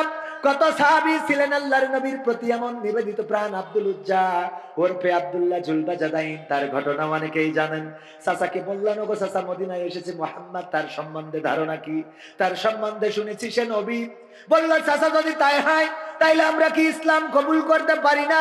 আমরা কি তার প্রতি ঈমান আনতে পারি না? চাচা বললো অসম্ভব, ইম্পসিবল, এটা হইতে পারে না, এটা কখনোই সম্ভব নয়। কারণটা কি? কারণ আমার বাপ দাদা যে ধর্ম করে গেছে ওই ধর্ম ছাড়া যাবে না। আমার যুবকের আব্দুল উজ্জা ওরফে আব্দুল্লাহ জুলবাজাদাইন, তার জীবনটা একটু পড়ে নিবা। কতটা ভাগ্যবান ছিল এই সাহাবী, যার মৃত্যুর সময় আব্দুল্লাহ ইবনে মাসউদ রাদিয়াল্লাহু তাআলা আনহু বললেন, আরে আজকে যদি আব্দুল্লাহ জুলবাজাদাইনের মৃত্যুটা না হয়ে আমার এই মৃত্যুটা হতো, তাইলে আমি আমার জীবনটা আজকে ধন্য হয়ে যেত। কারণটা কি? কারণ হলো আল্লাহর নবী যুদ্ধের জন্য সাহাবীদের বললেন, যার যা আছে দাও, যে যা পারো দাও। সবাই যার যার সামর্থ্য মতো টাকা দিল, পয়সা দিল। আব্দুল উজ্জা তো টাকাও দিতে পারে নাই, পয়সাই দিতে পারে নাই। কারণ আব্দুল উজ্জা যখন চাচার বলেছিল যে ইসলাম কবুল করবো, চাচা বললো তাইলে বাড়ি থেকে বের করে দেব। কইল তাতে আপত্তি নাই। কয় সম্পদ থেকে বহিষ্কার করবো, আপত্তি নাই। তাইলে ঠিক আছে, তোমার গায়ের জামা, পরনের কাপড় সেটাও আমার দেয়া খুলে দাও। আব্দুল উজ্জা সেটাও খুলে দিলেন। ঘটনাটা সবার জানা। খুলে দিয়ে মায়ের কাছে গেলেন। মা বলল, ওগো বাবা, তোমার এমন অবস্থা কেন? মা, আমার চাচা ইসলাম কবুল করার অপরাধে আমার সব কেড়ে নিয়েছে, আমার কাছে কি চাও? একটু কাপড় দাও ওগো মা, পরে আমি নবী মুহাম্মাদের কাছে যেতে চাই। একটা চাদর ছিল, ছেলে দিলেন। চাদরটা ছিঁড়ে কিছু গায়ে দিলেন, গায়ে জড়ালেন, কিছু পরলেন। তারপরে নবীর দরবারে গেলেন। আল্লাহ রাসূল কালেমা পড়ায় নাম রেখে দিলেন আব্দুল উজ্জার পরিবর্তে আব্দুল্লাহ। এই আব্দুল্লাহ জুলবাজাদাইন যুদ্ধের সময় বললেন, ওগো নবী, সবাই তো কিছু না কিছু দান করে, আমি তো কিছু দান করতে পারলাম না। ওগো নবী, একটু দোয়া করে দেন, আজকে যেন যুদ্ধের ময়দানে আমি আমার জীবনটা দান করে দিয়ে আসতে পারি। ওগো আমার যুবকেরা, আল্লাহর নবীকে এত ভালোবাসতেন। আব্দুল উজ্জা বললেন, ওগো নবী, আজকে আপনি যখন টাকা চেয়েছেন, অর্থ চেয়েছেন, সবাই দান করেছি, আমি দিতে পারি নাই, আমি জীবনটা দিতে চাই, দোয়া করে দেন। আল্লাহর নবী দোয়া করলেন, আল্লাহ, আমি আব্দুল উজ্জার রক্তটা কাফেরদের জন্য হারাম করে দিলাম। আব্দুল উজ্জা ওরফে আব্দুল্লাহ জুলবাজাদাইন বললেন, ওগো নবী, আমি চাইলাম জীবনটা দিয়ে আসবো, আর আপনি দোয়া করে দিলেন যেন আমার কাফেরেরা মারতে না পারে, আমার রক্তটা হারাম করে দিলেন। আল্লাহর নবী বললেন, আব্দুল্লাহ জুলবাজাদাইন, শোনো, তুমি যদি এরপরে বিছানায় শুয়ে থেকেও মারা যাও, জ্বরে ভুগেও মারা যাও, তোমার মৃত্যুটা আল্লাহ রাব্বুল আলামিন শাহাদাতের মৃত্যু হিসেবে কবুল করে নিবি। সত্যি আব্দুল্লাহ জুলবাজাদাইন জ্বরে ভুগে মারা গেলেন। আল্লাহর নবীর কাছে খবর আসলো, ওগো নবী, তাবুতে মারা গিয়েছে আব্দুল্লাহ জুলবাজাদাইন, যে ইসলাম কবুল করার কারণে পরনের কাপড়টা আনতে পারে নাই, আপনার কাছে এসেছিল শহীদ হবে তাই দোয়া করতে বলেছিল, ওই সাহাবীটা আজকে ইন্তেকাল করেছেন ওগো নবী। আল্লাহর নবী বললেন, ওগো আমার সাহাবীরা, তার জানাজা রেডি করো। তোমরা তোমাদের ভাইয়ের সাথে খারাপ আচরণ করো না, তাকে খুব আলতোভাবে ভালোভাবে তার জানাজাটা রেডি করো। আল্লাহর নবীর আদেশ মতো সাহাবীরা জানাজা রেডি করলেন। বিশ্ব নবী সাল্লাল্লাহু আলাইহি সাল্লাম জানাজা শেষে নিজেই কবরের মধ্যে নেমে গেলেন। আব্দুল্লাহ ইবনে মাসউদ বললেন, এই মৃত্যুটা যদি আমার হতো, জীবনটা ধন্য হতো। তার কারণ হলো আল্লাহর নবী শুধুমাত্র কবরে নামেনি নাই, যখন লাশটা বয়ে এনেছিল আবু বকর এবং ওমর রাদিয়াল্লাহু তাআলা আনহু দুইজনে লাশটা বয়ে এনেছিল কবরের কাছে, এবং আলো ধরেছিল। বেলাল রাদিয়াল্লাহু তাআলা আনহু, ইসলামের প্রথম মুয়াজ্জিন বেলাল, আলো ধরে দাঁড়িয়েছিল কবরের কাছে। আর বিশ্ব নবী কবরের মধ্যে শুধু নিজে ধরে নামানি নাই, বরং কবরে নামিয়ে মুখটা কিবলার দিকে করে দিয়ে আল্লাহর কাছে দুটি হাত তুললেন। ওগো আমার রব, আজ সন্ধ্যা পর্যন্ত আমি আব্দুল্লাহ জুলবাজাদাইনের পরে সন্তুষ্ট ছিলাম। আমি আব্দুল্লাহ জুলবাজাদাইনের পরে আজ সন্ধ্যা পর্যন্ত সন্তুষ্ট ছিলাম। আল্লাহ, তুমি আমার আব্দুল্লাহ জুলবাজাদাইনের উপরে সন্তুষ্ট হয়ে যাও। আল্লাহর নবী নিজ হাতে কয়েকজনকে দাফন করেছেন, কয়েকজনের লাশ কবরে নামিয়েছেন। তার মধ্যে ভাগ্যবান সাহাবী হলো আব্দুল্লাহ জুলবাজাদাইন, যার লাশটা আল্লাহর রাসূল নিজে হাতে কবরে শুধু নামানি না, বরং আল্লাহর রাসূল দোয়া করেছেন, ওগো আল্লাহ, আমি আমার আব্দুল্লাহ জুলবাজাদাইনের পরে সন্তুষ্ট, তুমি সন্তুষ্ট হয়ে যাও। এমন সাক্ষী যদি নবী দেয়, বলেন এই সাহাবীর আর কি জান্নাত পাইতে কোনো বাধা থাকে নাকি? ওগো আমার যুবকেরা, কার প্রেমে মত্ত হয়েছো, কার প্রেমে পাগল হয়েছো, কোন নেতার পিছনে ঘুরে বেড়াও? লাভ নাই, লাভ নাই। তোমার নেতা তো এমন, যখন বিপদে পড়েছে যার রাস্তা সেই থেকে পালিয়ে গিয়েছে। আর আমার নেতারা রাজপথে থাকে, কোরআনের পক্ষে যারা থাকে তারা নিজেরাই সেনাপতি হয়ে নেতৃত্ব দেয়, লড়াই করে, নিজেরা ফাঁসির কাষ্ঠকে বরণ করে নেয়, কিন্তু কর্মীর নিরাপত্তায় নিজেরা কখনো কুণ্ঠা বোধ করে না, কার্পণ্য বোধ করে না। বলেন ঠিক কিনা? আল্লাহর নবী সাল্লাল্লাহু আলাইহি সাল্লাম সেটাই শিক্ষা দিয়েছেন। তায়েফের ময়দানে নিজেই রক্ত ঝরিয়েছেন। আল্লাহর নবীর রক্ত ঝরেছে, পাতা পায়ের জুতা পর্যন্ত আটকে গিয়েছে। রাসূল আমার রক্তগুলো নিয়ে শরীরে মেখেছেন। সাথে ছিল পালক পুত্র যায়েদ। বলল, গো নবী, এই রক্ত তো আপনার শরীরে ঢুকবে না, কেন আপনি আবার এই রক্তগুলো গায়ে মাখেন? আল্লাহর নবী বললেন, ওগো আমার সন্তান, তুমি জানো না এই জমিনের উপরে আমার রক্ত ঝরেছে, আল্লাহ যেন আমার রক্ত দেখে এই জমিনের উপরে কোনো গজব নাজিল না করে দেয়। ফেরেশতারা এসে বলল, ওগো নবী, আপনি যদি অনুমতি দেন, দুই পাশে পাহাড় দাঁড়ানো, এই পাহাড় দিয়ে গোটা তায়েফের সব কাফেরকে নিশ্চিহ্ন করে দিতে চায়। আল্লাহর নবী বললেন, ফেরেশতারা, তোমরা যদি কাফেরদেরকে ধ্বংস করে দাও, তাইলে আমি নবী হয়ে আসার দরকারটা কি? আমি কেন আসলাম? আমার কাজটা কি? আমার দায়িত্বটা কি? আমি কার কানে পৌঁছে দেব কালেমার বাণী? সুতরাং তাদের পরে না খোশ হইও না, আল্লাহর কাছে ফরিয়াদ করলেন, আল্লাহ, হয়তো আমি তোমার দায়িত্ব পালনে এখনো যোগ্য হতে পারি নাই, এখনো হয়তো তোমার বান্দারা শুনবে এমন মেসেজ আমি দিতে পারি নাই। আল্লাহ, তুমি আমার অযোগ্যতা ক্ষমা করে দাও, তুমি আমার যোগ্য দাওয়াত দেওয়ার তৌফিক দাও, যে দাওয়াত পেয়ে যেন তোমার বান্দারা কালেমার পতাকা তলে একত্র হয়ে যায়। ওগো আমার ভাইয়েরা, উহুদের ময়দানে দান্তান মুবারক শহীদ হয়েছে, মাথার হেলমেট ভেঙে মাথায় ঢুকে গিয়েছে, আল্লাহর নবী বেহুশ হয়েছে। এত কষ্ট করেছেন ইসলামের জন্য, 27টি যুদ্ধ করেছেন নিজ হাতে তরবারি নিয়ে, আর আমরা রাসূলের সুন্নাত মানি আর মুখে দাড়ি রাখা, জুব্বা পরা, টুপি পরা, এর বাইরে আমাদের যে আরো কিছু দায়িত্ব আছে এইগুলো মানতে রাজি না। ঠিক না বেঠিক? দাড়িতে সুন্নাত, টুপিতে সুন্নাত, পোশাকেও সুন্নাত আছে, পাথরের আঘাত খাওয়া সেটা যে সুন্নাত, কেন মনে হয় না তোমার কাছে? কেন মনে হয় না তোমার কাছে? নবীর প্রেমে তুমি দাওয়াতে তাবলীগ ধারণ করেছ বুকে, সেই তুমি আজ কেন জুলুমের প্রতিবাদে আওয়াজ তোলো না মুখে? ঠিক না বেঠে? নবীর প্রেমে তুমি দাওয়াতে তাবলীগ ধারণ করেছ বুকে, সেই তুমি আজ কেন জুলুমের প্রতিবাদে আওয়াজ তোলো না মুখে? মেসওয়াক করো তুমি রোজ প্রতিদিন, সেখানেও সুন্নাত আছে, পাথরের আঘাত খাওয়া, মাঝে মাঝে জেলে যাওয়া সেটা যে সুন্নাত, কেন মনে হয় না তোমার কাছে? কেন মনে হয় না তোমার কাছে? মিলাদুন নবীতে বড় সোচ্চার তুমি, নাকি দেখানো লোক? সেই তুমি জানলে না আমার রাসূল ছিলেন সফল রাষ্ট্রনায়ক। বিশ্বাস হলো না আপনাদের? হ্যাঁ, খালি শেখ হাসিনা রাষ্ট্রনায়ক ছিল, বঙ্গবন্ধু, বাইডেন, ডোনাল্ড ট্রাম্প। হ্যাঁ, তাহলে যারা ঠিক বলেননি, আল্লাহ কি জবান বন্ধ করে দিয়েছে না ইচ্ছা করে বন্ধ রাখিছেন? কই না। কথাটা যদি ঠিক হয় তাহলে ঠিক বলেন, যদি বেঠিক হয় তাহলে বেঠিক বলেন।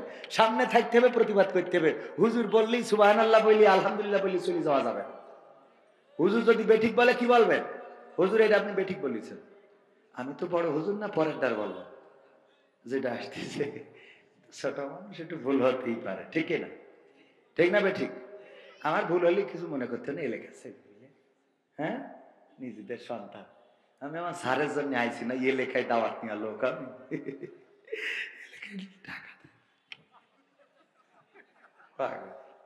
যাই হোক, সব কথা ক্ষতি হয় না, নিজেদের লোকজন। হ্যাঁ বাদ আছে? বাদ নেই? সব বলা শেষ? বলছে ওর গুড়ি ইন্দুর পড়িছে, তাহলে তোমার সাথে বললি কোনো লাভ আছে? আমার বলছে ভাই গুড়ি ইন্দুর পড়িস কারোর যেন না বলি, আমি বলবো কে জানো? ওর গুড়ি ইন্দুর পড়িস তা আমি বললে লাভটা কি? হ্যাঁ যাই হোক ভাইরা আমার, মিলাদুন নবীতে বড় সোচ্চার তুমি, নাকি দেখানো লোক?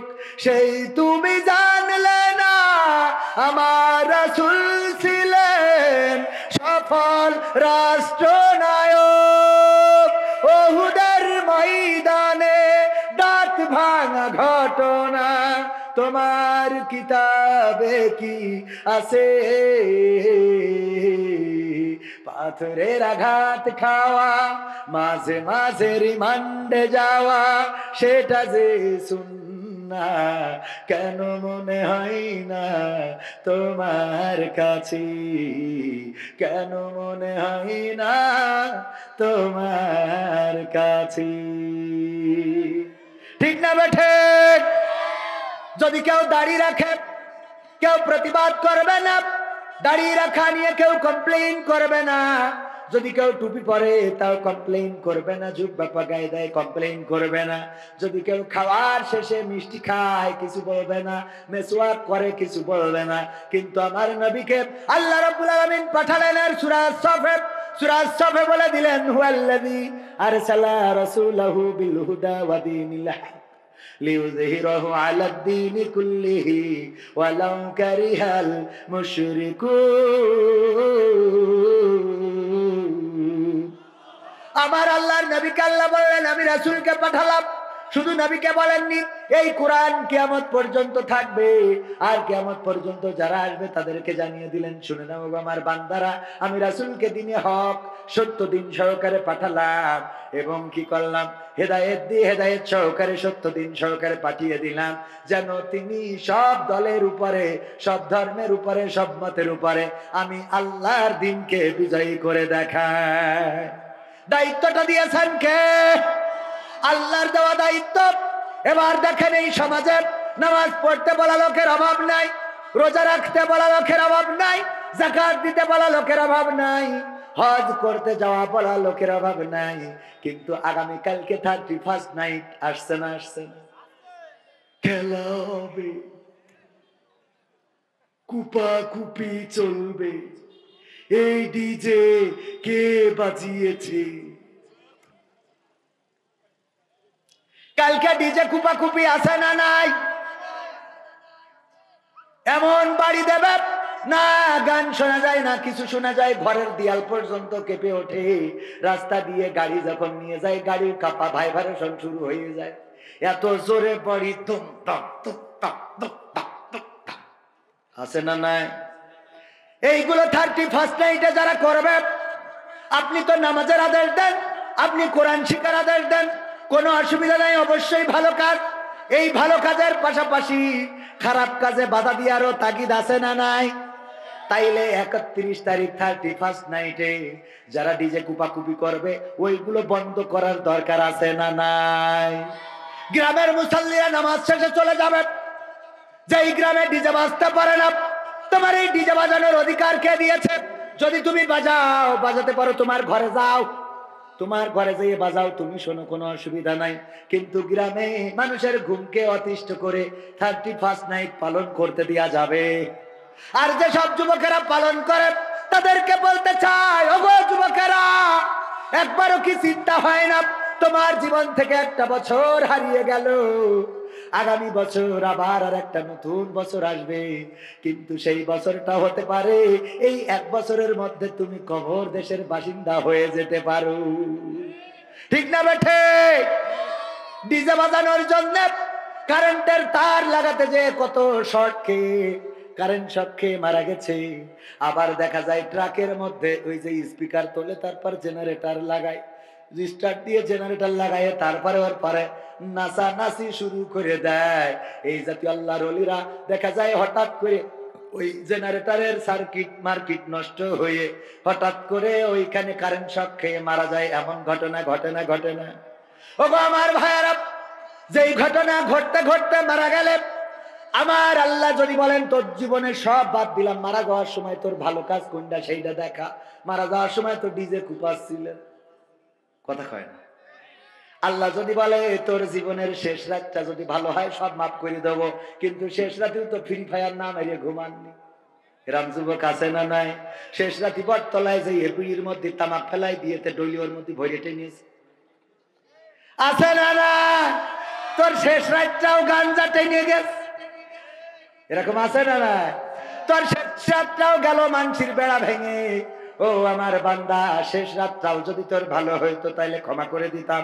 আমি বলছি কোন যুবক যদি ডিজে বাজাও আল্লাহর কাছে দায়ী থেকে যাবা, এবং এইগুলো বন্ধ করার জন্য মসজিদের মুসল্লিরা চলে যেতে হবে। এই দেশ রক্ত দিয়ে এনেছি, জীবন দিয়ে এনেছি। এই দেশে চাইলেই অন্যায় করা যাবে না, অপরাধ করা যাবে না। ডিজে বাজাইতে পারবা, তোমার বাড়ি শোনো, তোমার স্বাধীনতা আছে। আর তা না হইলে প্রশাসন থেকে অনুমতি আনতে হবে। প্রশাসন যদি অনুমতি দেয় এটা জায়েজ না, তবে দেশীয় যেহেতু তোমারও অধিকার ওদেরও আছে না নাই? কথা কয় না? ওদেরও ডিজে বাজানোর অধিকার আছে, কিন্তু সেই অধিকার প্রশাসন থেকে আইন পাশ করে নিয়ে আসতে হবে। আর যদি মুসলমানের সন্তান হও তাহলে তুমি যদি ডিজে বাজাও, তোমার জানাজার দিন ইমাম না, ওই দিন আমরা ডিজে ভাড়া করে নিয়ে ওখানে সামনে দিয়ে দেবো, ও কুপাবো। ঠিক না বেঠিক? এবং এই কাজগুলো করা লাগবে। এখন বিয়ে বাড়ি মানে ডিজের কুপাকুপি আছে না নাই? আছে। মানে কি, আমি মাইক ভাড়া করতে গেলাম কোন একটা অনুষ্ঠানে, দেখি দুইজন মেয়ে এসেছে, বোরকা পরা মেয়ে আমায় পাগল করিয়েছে। চোখের দিকে তাকালি মনে হয় বিয়ে করে ভুল করেছে, এটা বিয়ে করলে আরো ভালো হইতো। এই ইউটিউবাররা সাবধান, এই অংশটা খেটে দিস নাই বলে আমার ঝামেলা হবে। খুব সে কিডা সেইটা কম, মানে এটা কথার কথা বললাম, এরা মনে হয় না ভাই? মনে যদি না হয় তাহলে তো তার মনই নেই। ও আমার ভাইয়েরা, দুইজন বুরখাওয়ালি এসে বলতেছে আমাদের স্পিকার লাগবে।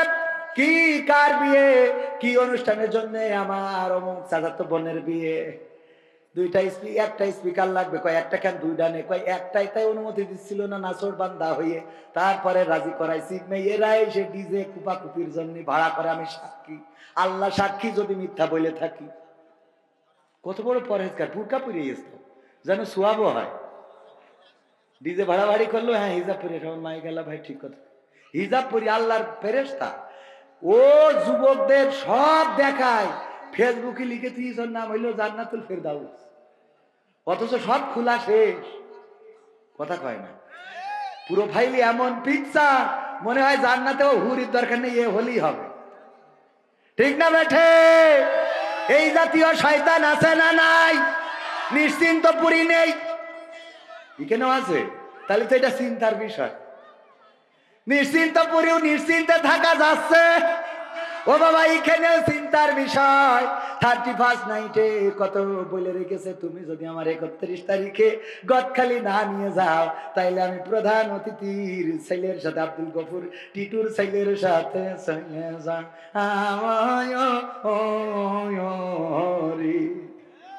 হুমকি আছে না?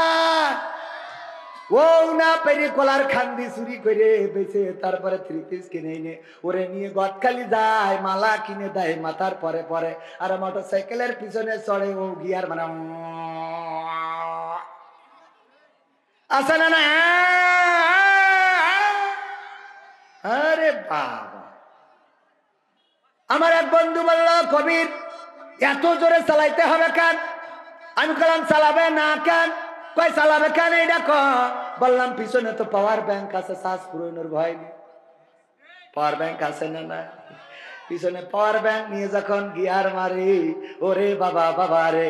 আর আমার এলাকার মা বোনেরা, ওদের কি বলবো, ওরা তো আর এক জিনিস, এত ভালো আল্লাহওয়ালা যে যদি মেয়ে কোনো ছেলেকে বাড়ি নিয়ে আসে, ও এত আপ্যায়ন করে যে ছেলে যে আবার পাল্লায় গল্প দেয়, আমার শাশুড়ি সে, আমার শাশুড়ি সে।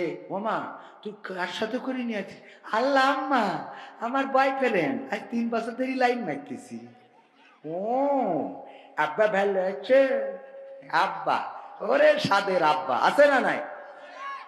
এরপরে বলে বাবা তোমার সাথে কোনোদিন আমার মেয়ে ওর বাপ কোনোদিন দেবে না, কারণ তুমি তো গাঞ্জা না টানলে তোমার রাত পার হয় না। সুতরাং তুমি আমার মেয়ে নিয়ে চলে যাও, কাজী অফিস দিয়ে পড়াই মড়াই নিয়ে নে, যা হয় আমি ট্যাকেল দিবানে, তুমি নিয়ে যাও। তোমার মতো গাঞ্জা খোরের সাথে কিন্তু ওর বাপ মেয়ে দেবে না। বইলেতে কায়দা করি গুছাইয়ে সাজাই গুছাই পাঠাই দিলে, দুটো পিঠেও বানাই দিলে, নে বিয়ে টিয়ে পড়িতে খাইছেন, হ্যাঁ পাঠাই দিয়ে। এইবার যেই আমার টিটো ভাই বাড়ি আসে, আব্দুল গফুর টিটো ভাই যেই বাড়ি আসে, আসার পরে ওরে অভিনয়, কি জন্ম দিস, কি জন্ম দে তুই চাও রে, ও আল্লাহ আল্লাহ, আমার মুখি সুন কালি লাগায়ে কনে চলে গেল গো, ও আল্লাহ আল্লাহ। ঠিক না বেঠে? ওর অভিনয়ের কাছে শেখ হাসিনা ফেল, সহ্য না করে পারা যায়। ঠিক না বেঠি? আছে না নাই? ও সব জানে, অথচ সব দোষ টিটো ভাই। কি জন্ম দিস, একটুখানি ওর জন্য সব দোষ হয়ে গেল। তুই যে এতদিন সাথে নিয়ে বেড়ালি, 10 মাস পেটে রাখলি, তা তুই একবার ফেরেস আল্লাহর ওলি, কথা কয় না। এইভাবে মেয়েদেরকে নষ্ট করছে। আর যত গান জুটে ওদের সাথে লাইন মারা, রোগের সাথে ও পাঠাই। আর ভালো ভালো ছেলে সরল সোজা দাঁড়িয়ে রাখে, টুপি পরে, নামাজ পড়ে, আপনার মতো সুদর্শন চেহারা না, এই খুঁজে পায় না। ওর সাথে হবে না, ওর সাথে না। কার সাথে যাবে? গান না টানলি হয় না। চুলির কুত্তা কাটিং, ওর প্রেমে নাকি 3টে একসাথে দৌড়ে বেড়াচ্ছে, আছে না? ওরে বাবা, এটা মনে হয় খুব বঞ্চিত। হাত তোলো, বঞ্চিত শোনা। ডাইরেক্ট বিয়ে করতে হবে। কি করতে হবে? আজকালকের ছেলেরা বই নিয়ে আর বসে না, ও বাবা গুগলে সার্চ করিয়া পড়ে। ওরে কালের মেয়েরা কোরআন হাদিস ধরে না, এখনকার মা বোনেরা কোরআন হাদিস পড়ে না, ও আল্লাহ টিকটকে ভিডিও ওরা করে। আজকালকের ছেলেরা বই নিয়ে আর বসে না, গুগলে সার্চ করিয়া পড়ে। আগের সময় প্রেম করিলে মুরব্বীরা বলতো পাইছো কি, এখন বলে শখ করিয়া বাবু তুমি খাইছো কি। আগের সময় প্রেম করিলে বলতো লোকে পাইছো কি, এখন বলে শখ করিয়া বাবু তুমি খাইছো কি। লজ্জা শরম নাই, আইলাম কোন জামানাই, লজ্জা শরম নাই, আইলাম কোন জামানাই, ভবিষ্যৎ দেখি অন্ধকারে। আজকালকের ছেলেরা বই নিয়ে আর বসে না, ও বাবা গুগলে সার্চ করিয়া পড়ে। নতুন করে হয়েছে চালু এখন আবার কোন ট্রেন্ড, পরিচয় করাই দেখি এই আমার গার্লফ্রেন্ড। নতুন করে হয়েছে চালু এখন আবার কোন ট্রেন্ড, পরিচয় করাই দেখি এই আমার বয়ফ্রেন্ড। শরমের মাথা খাইয়া গেছে সবাই পাগল হইয়া, শরমের মাথা খাইয়া গেছে ওরা পাগল হইয়া, ভবিষ্যৎ দেখি অন্ধকারে। আজকালকের ছেলেরা বই নিয়ে আর বসে না, ও বাবা মোবাইলে সার্চ করিয়া পড়ে। ওরে নিশ্চিত পুরীর মা বোনেরা আল কোরআন পড়ে না, ও আল্লাহ টিকটকে ভিডিও ওরা করে। ঠিক না বেঠে? করবে না কেন আমার এটা বুঝান। না করেও তো উপায় নেই। আগের সময় আমাদের মুরব্বীরা যখন মেয়ে দেখতে যেত ছেলের জন্য, যাওয়ার পরে জিজ্ঞাসা করতো, গো মা কোরআন পড়তে পারো কিনা? আমার সভাপতি যখন ছেলে বিয়ে দেবে তখন সভাপতির আব্বা যায়, দাদা যায়, নানা যায়, মুরব্বীরা যায়, যে জিজ্ঞেস করে মাগো, আগে জিজ্ঞেস করতো মাগো কোরআন পড়তে পারো নাকি, হাদিস পড়তে পারো নাকি? ও গো মা যদি পারো তাইলে এখানে এই পৃষ্ঠাটায় 2 আয়াত পড়িয়ে শোনাও। তারপরে বলতো আয়াতুল কুরসিটা হবে কিনা, হুজুর ফরজ কয়টা, নামাজের আরকান আহকাম কয়টা, আত্তাহিয়াতু বা তাশাহুদটা পড়ো, দুরূদ ইব্রাহিমটা হবে কিনা। এমনি ভাবে সব শুনতো। যদি পারতো, চেহারা একটু খারাপ হলেও বলতো মেয়েটা ভালো। ঠিক না বেঠিক? আর এখন মুরব্বীরা তো চান্স পাই না, আমাদের মতো ইয়াং যুবকদেরকে নিয়ে যায়, নিয়ে যাওয়ার পরে এইবার যেয়ে বলে, দোস্ত জিজ্ঞেস কর তোর ভাবির কাছে। ভাবির কাছে কি এখনো বিয়ে করিনি? বলো দোস্ত তোর ভাবির কাছে জিজ্ঞেস কর। এখন কি জিজ্ঞেস করে? ভাবি আপনার টিকটকে ফলোয়ার্স কত আছে?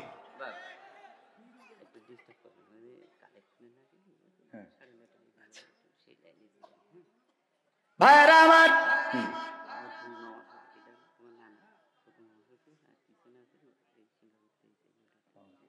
না না হয় যখন অসুবিধা নেই, আমি তো ভাই পেয়েছি, তাহলে অসুবিধা না। না আর ভাই এক, হ্যাঁ ভাই ভাই, না না ভাই ভাই ভাই।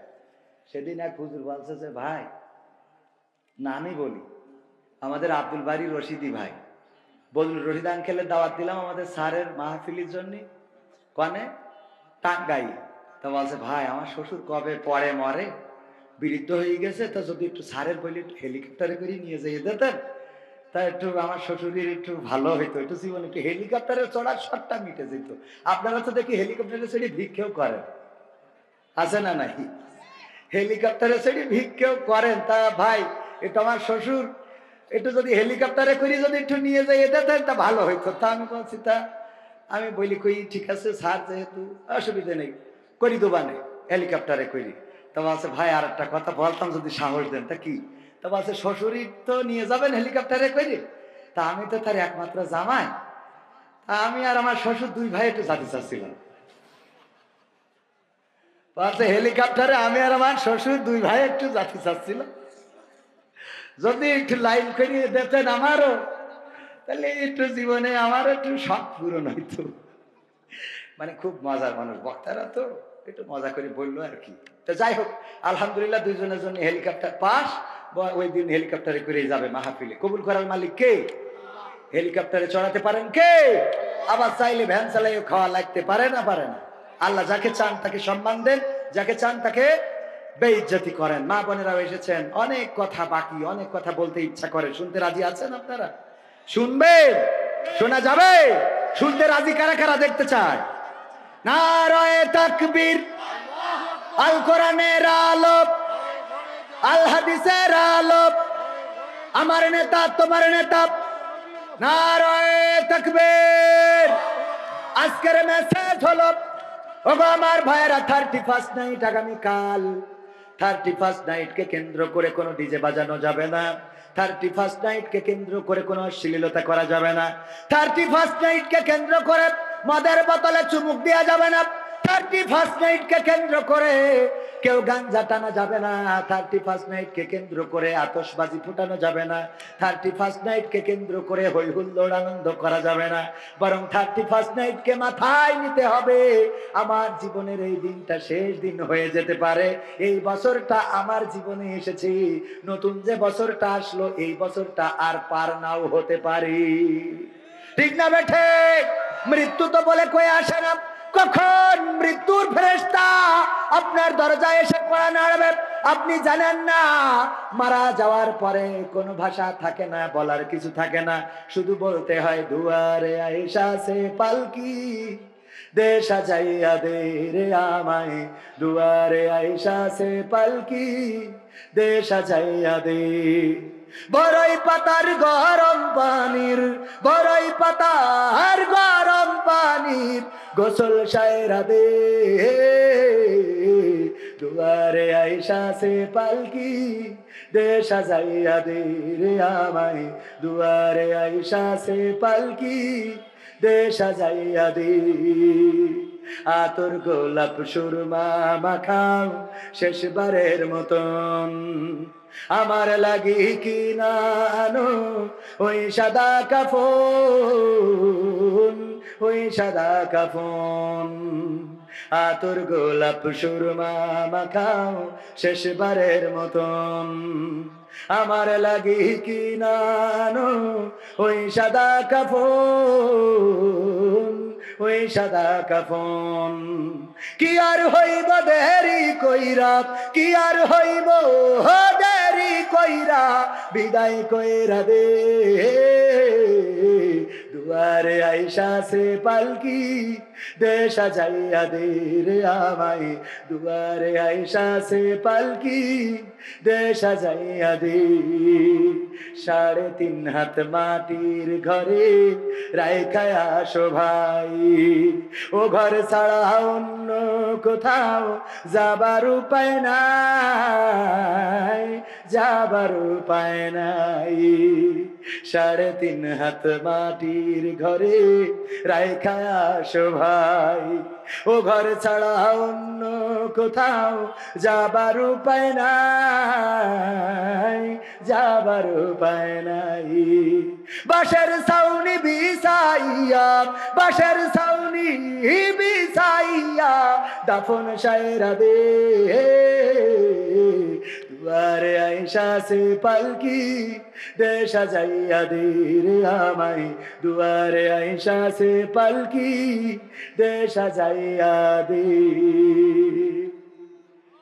এই কথার বাইরে আর কি কোনো কথা থাকবে আল্লাহ বলেন ও আমার বান্দা তোমরা খরচ করো তোমরা বিনিয়োগ করো অতি তাড়াতাড়ি তোমাদের সেই দিন আসার আগে যেই দিন তোমরা ব্যবসা করো সেই দিন আসার আগে যেই দিন তোমাদের কাছ থেকে আর কিছু ক্রয় করা হবে কথা কয় না ক্রয় করা সুতরাং তার আগে আমাদের সচেতন হওয়ার দরকার আছে না নাই সুতরাং আগামী কালকে 31st নাইটকে কেন্দ্র করে আগামীকাল যদিও আমি এখন বলছি এটা মিডিয়ায় দেখবে আজ আমি বলতে চাই আজকে 31st নাইটকে কেন্দ্র করে যদি কেউ অশ্লীলতা করে বেহায়াপনা করে নোংরামি করে যেইভাবে মাদ্রাসা ছাত্ররা আলেম ওলামারা মসজিদের মুসাল্লিরা দুর্গা পূজায় মন্দির পাহারা দিয়েছে নাশকতা হতে দেয় নাই একই ভাবে তারা এই ডিজে পার্টিকে বন্ধ করে দিবে ইনশাআল্লাহ এবং বন্ধ করার দায়িত্ব নিতে হবে এই দায়িত্ব দিয়েছেন কে আল্লাহ সৎ কাজের আদেশ দাও অসৎ কাজে বাধা দাও কথাটা কার আল্লাহর সৎ কাজে আদেশ অসৎ কাজে বাধা নামাজের জন্য যেমন ডেকেছি ডিজের জন্য তেমন বাধা দেব ইনশাআল্লাহ 31st নাইটে ক্লাব বানিয়ে মদ খাওয়া যাবে না নোংরামি করা যাবে না মেয়ে নাচানো যাবে না ক্লাবে গাঞ্জা টানা যাবে না বিড়ি সিগারেটের ধোঁয়া উড়ানো যাবে না আতশবাজি ফোটানো যাবে না এই বাংলাদেশ রক্ত দিয়ে এনেছি এই রক্ত এই জমিনে অসংখ্য আউলিয়ার রক্ত লেগে রয়েছে সুতরাং বাংলার জমিনে অন্যায় অশ্লীলতা চলতে দেয়া হবে না আমার কথার সাথে কি আপনারা একমত কারা কারা একমত দেখতে চায় নারায়ে তাকবীর নারায়ে তাকবীর আল কোরআনের আলো আল হাদিসের আলো আমার নেতা তোমার নেতা নারায়ে তাকবীর এইবার লাইলি মজনুর একটা কথা বলবো সেটা হলো লাইলির প্রেমে পাগল হয়ে গেল মজনু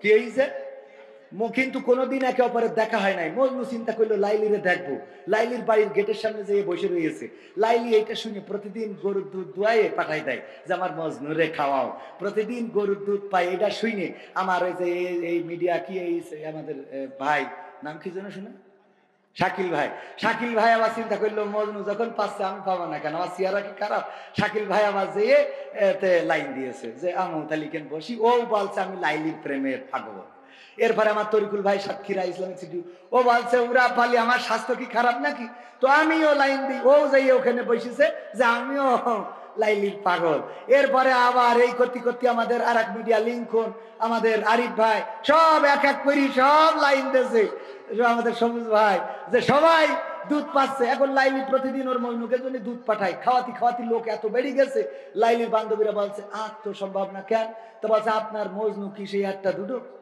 হতি তো 150-200 ছাড়াই গেছে তো বলছে এত মজনু আমি কি করবো আমরা একটা তাই আল্লাহ একটাই লাইন রেখেছে, সুবহানাল্লাহ। তো সুতরাং এত মজনু দে হবে না, তুমি আমার মজনু কিরা একটা ওইটা বাছাই করি বলছো আমাকে দে হবে না, এত মজনু সব আপনার পাগল। তা বলছে এক কাজ করো, যাও আজকে আমি তোমাকে বুদ্ধি শিখাই দিচ্ছি, এই যে গিলাস নাও, এই গিলাসটা নিয়ে যাও আর ছুরি নিয়ে যাও, নিয়ে যেয়ে বলবা যে লাইলি আজকে একটু রক্ত চাইছে। যেয়েতে বলছে যে শাকিল সাহেব লাইলির ভালোবাসে না? তো বলছে খুব ভালোবাসি, পিরানের পিরান, কলিজার কলিজে, আমার মেয়েটের মেয়েটি। তা বলছে আজকে লাইলি বলিয়েছে তার জন্য এক গিলাস রক্ত দিতি। বলছে খেই কাজ নেই, রক্ত দেবো তো আমি মিডিয়া চালাবো কখন? বইলিতে দে ছাটা। তরিকুল ভাই বলিছে, বলছে আমাদের স্বাস্থ্য, আমি স্বাস্থ্যে রক্ত দিয়ে না জানি মাথা ঘুরে পড়ি থাকি, এক এক করে যারে চাই সব উঠে যায়, খালি ওই লিগাল যে মজনু ও বসে আছে, ওর কাছে বলছে যে লাইলি রক্ত চেয়েছে, গ্যাসাং করি খেইটে। তো বলছে গিলাস নাও ধরো, গিলাসে ভয়টি পাঠাই দিলে, এই হইলো, বোঝা গেছে তো মজনু। তো আল্লাহর পাগল যারা হবে তারা এরকম ঘেসাং করে কেটে রক্ত দেবে, ঠিক কিনা? আমরা কার পাগল? কার পাগল? কারা কারা আল্লাহর পাগল দেখি? সব আল্লাহর পাগল, আমিও আল্লাহর পাগল। তাহলে আমার আরিফ ভাই আল্লাহর পাগল যদি হয়ে থাকে তাহলে ঘেসাং করে কাটতে হবে, ছুরি দেন, ব্যাগ কার কার ছুরি দেন। এই যে টাকা হলে কাটে না, কাটে না? হ্যাঁ, আমি ম্যাজিক করি সবসময়, এই যে ম্যাজিক, কি ম্যাজিক দেখেছেন না? আপনাদেরও ম্যাজিক শিখাই দিই, হাত উঁচু করেন, হাত উঁচু করেন, করেছেন? সবাই সবাই সবাই করেছেন? টানটানি করেন তো, এরকম করে মুট করেন, মুট করেন, সাইড দেন, মুট করেন, সাইড দেন, ও কি সুন্দর লাগছে। হ্যাঁ, মুট করেন, সাইড দেন, ডান বাম হাতটা নামান, ডাইন হাতটা রাখেন, রাখেন, ওরে এখনই নামায়। আল্লাহ, আমি ছোট মানুষ হলো তো এখন স্টেজে, আমি আপনাদের একটু দেখি তুই ভেজাল ইমাম। হাত উঁচু করেন, টানটানি সবাই, হ্যাঁ মুট করেন। এই যে মুট করার মধ্যে একটা ম্যাজিক শিখায় আপনাদের, এই যে মুট করেন, আমি এই যে মুট করলাম, দেখেন ম্যাজিক। মুট করার পরে আমি এখানে ঢুকাইছিলাম কয় টাকা? কয় টাকা? 500 ঢুকাইছি না? এই যে কয় টাকা? এই ম্যাজিকটা বুঝতে পারিছেন? অন্যরা ম্যাজিক করলে এই টাকা নেই হয়ে যেত, নাই কাগজ হয়ে যেত, কিন্তু আমি ম্যাজিক করেছি, একমাত্র ম্যাজিক যে যা ভরি তাই থাকে, যতই ফু দিই। তো আমি এই ম্যাজিক করলাম খেয়ে জন্য। এবার হাত নামাইছেন কেন? উঁচু করেন, একটু বাঁধেন, মুট করেন। এইবার এই হাতটা নিজের পকেটে যদি টাকা থাকে ঢুকান, না থাকলে পাশেটাই ঢুকান, ঢুকাই আমার মতো এরকম 500, 1000, 2000 যে যা পারেন, এক্ষুনি, একদম এক্ষুনি যে যা পারেন। আমার কি মিডিয়া যেন নাম ভুলে দেখেন, SMD ইসলামিক মিডিয়া। আমার শাকিল ভাই, ওর উদাহরণই তো দিলাম যে লাইলির প্রেমের পাগল, ও আমার পাগল হয়ে 100 টাকা দিয়েছে। আল্লাহর প্রেমে যারা পাগল হবে তারা টাকা, আমার ভাই যেন ভুলে গেছে। রিপন ভাই ওই যে দেখেন দাঁড়ায় আছে, পান খাচ্ছে। ভাই বিয়ের জন্য আমার কাছে যত মাহফিলি সাতক্ষীরায় গেছি, খালি দোয়া চাই, হুজুর আমার বিয়ের জন্য দোয়া করে দেন, আর 100 কোটি টাকা দেয়। আমি দোয়া করেছি, আলহামদুলিল্লাহ ওই ছেলেটার বিয়ে হয়ে গেছে, বলেন সুবহানাল্লাহ। এরপরে 4-5 মাস পরে সাতক্ষীরায় মাহফিলি গেছি, হঠাৎ চির করতেছে, হুজুর 3 মাস পরে বউ চলে গে। আচ্ছা, তো ওইটাও কি আমার দায়িত্ব? শয়তান কোথাকার। বলছে হুজুর আবার দোয়া করি দেন, 3 মাস পরে বউ চলে গেছে, আমার জন্য বিয়ে হয়, একবার তোর জন্য দোয়া দেন। বলছে দাঁড়ায় আছে, দেখেন সাক্ষী একেবারে হাতে নাতে প্রমাণ। আর একজন পঞ্চায়েত, নাম কি শুনে, সুলতান ফুরকান, তার বাবা হয়তো 500 টাকা দিয়েছেন আল্লাহ দানকে কবুল করার, একজন 50 টাকা, মাইক আমাদের মাইক ভাই 100 টাকা। আল্লাহ ব্যবসা বাণিজ্যে বরকত দেওয়ার, ছোট্ট বাচ্চা শিশু ছোট মানুষ, আল্লাহ 50, 60 টাকা না কত হয়, 60 টাকা আল্লাহ কবুল করো। 500, 1000, 2000, 3000 প্যাকেট না নিয়ে গেলে বলে লোক বাদাম খেতে যাবে, তখন আমি দেই না। ওর বিষ তো দেবে আগে, ওই বাদাম খাওয়াকে ঠেকাতে চাচ্ছিলাম, বোঝেননি? ও আমরা তো শিখে গেছি, ওই যে দেখেন ওই যে ওই টুকটাক টুকটাক করে করছে। 20,000, 30,000 যারা দেবে তারা আছে এখানে, ওরা দেবে লাস্টে, আগে নগদ জানেন। তা নাহলে ও এক্ষুনি যে বাদাম নিজেও খাবে, আবার ওই গার্লফ্রেন্ডের দেবে, ঠিক না বেটে?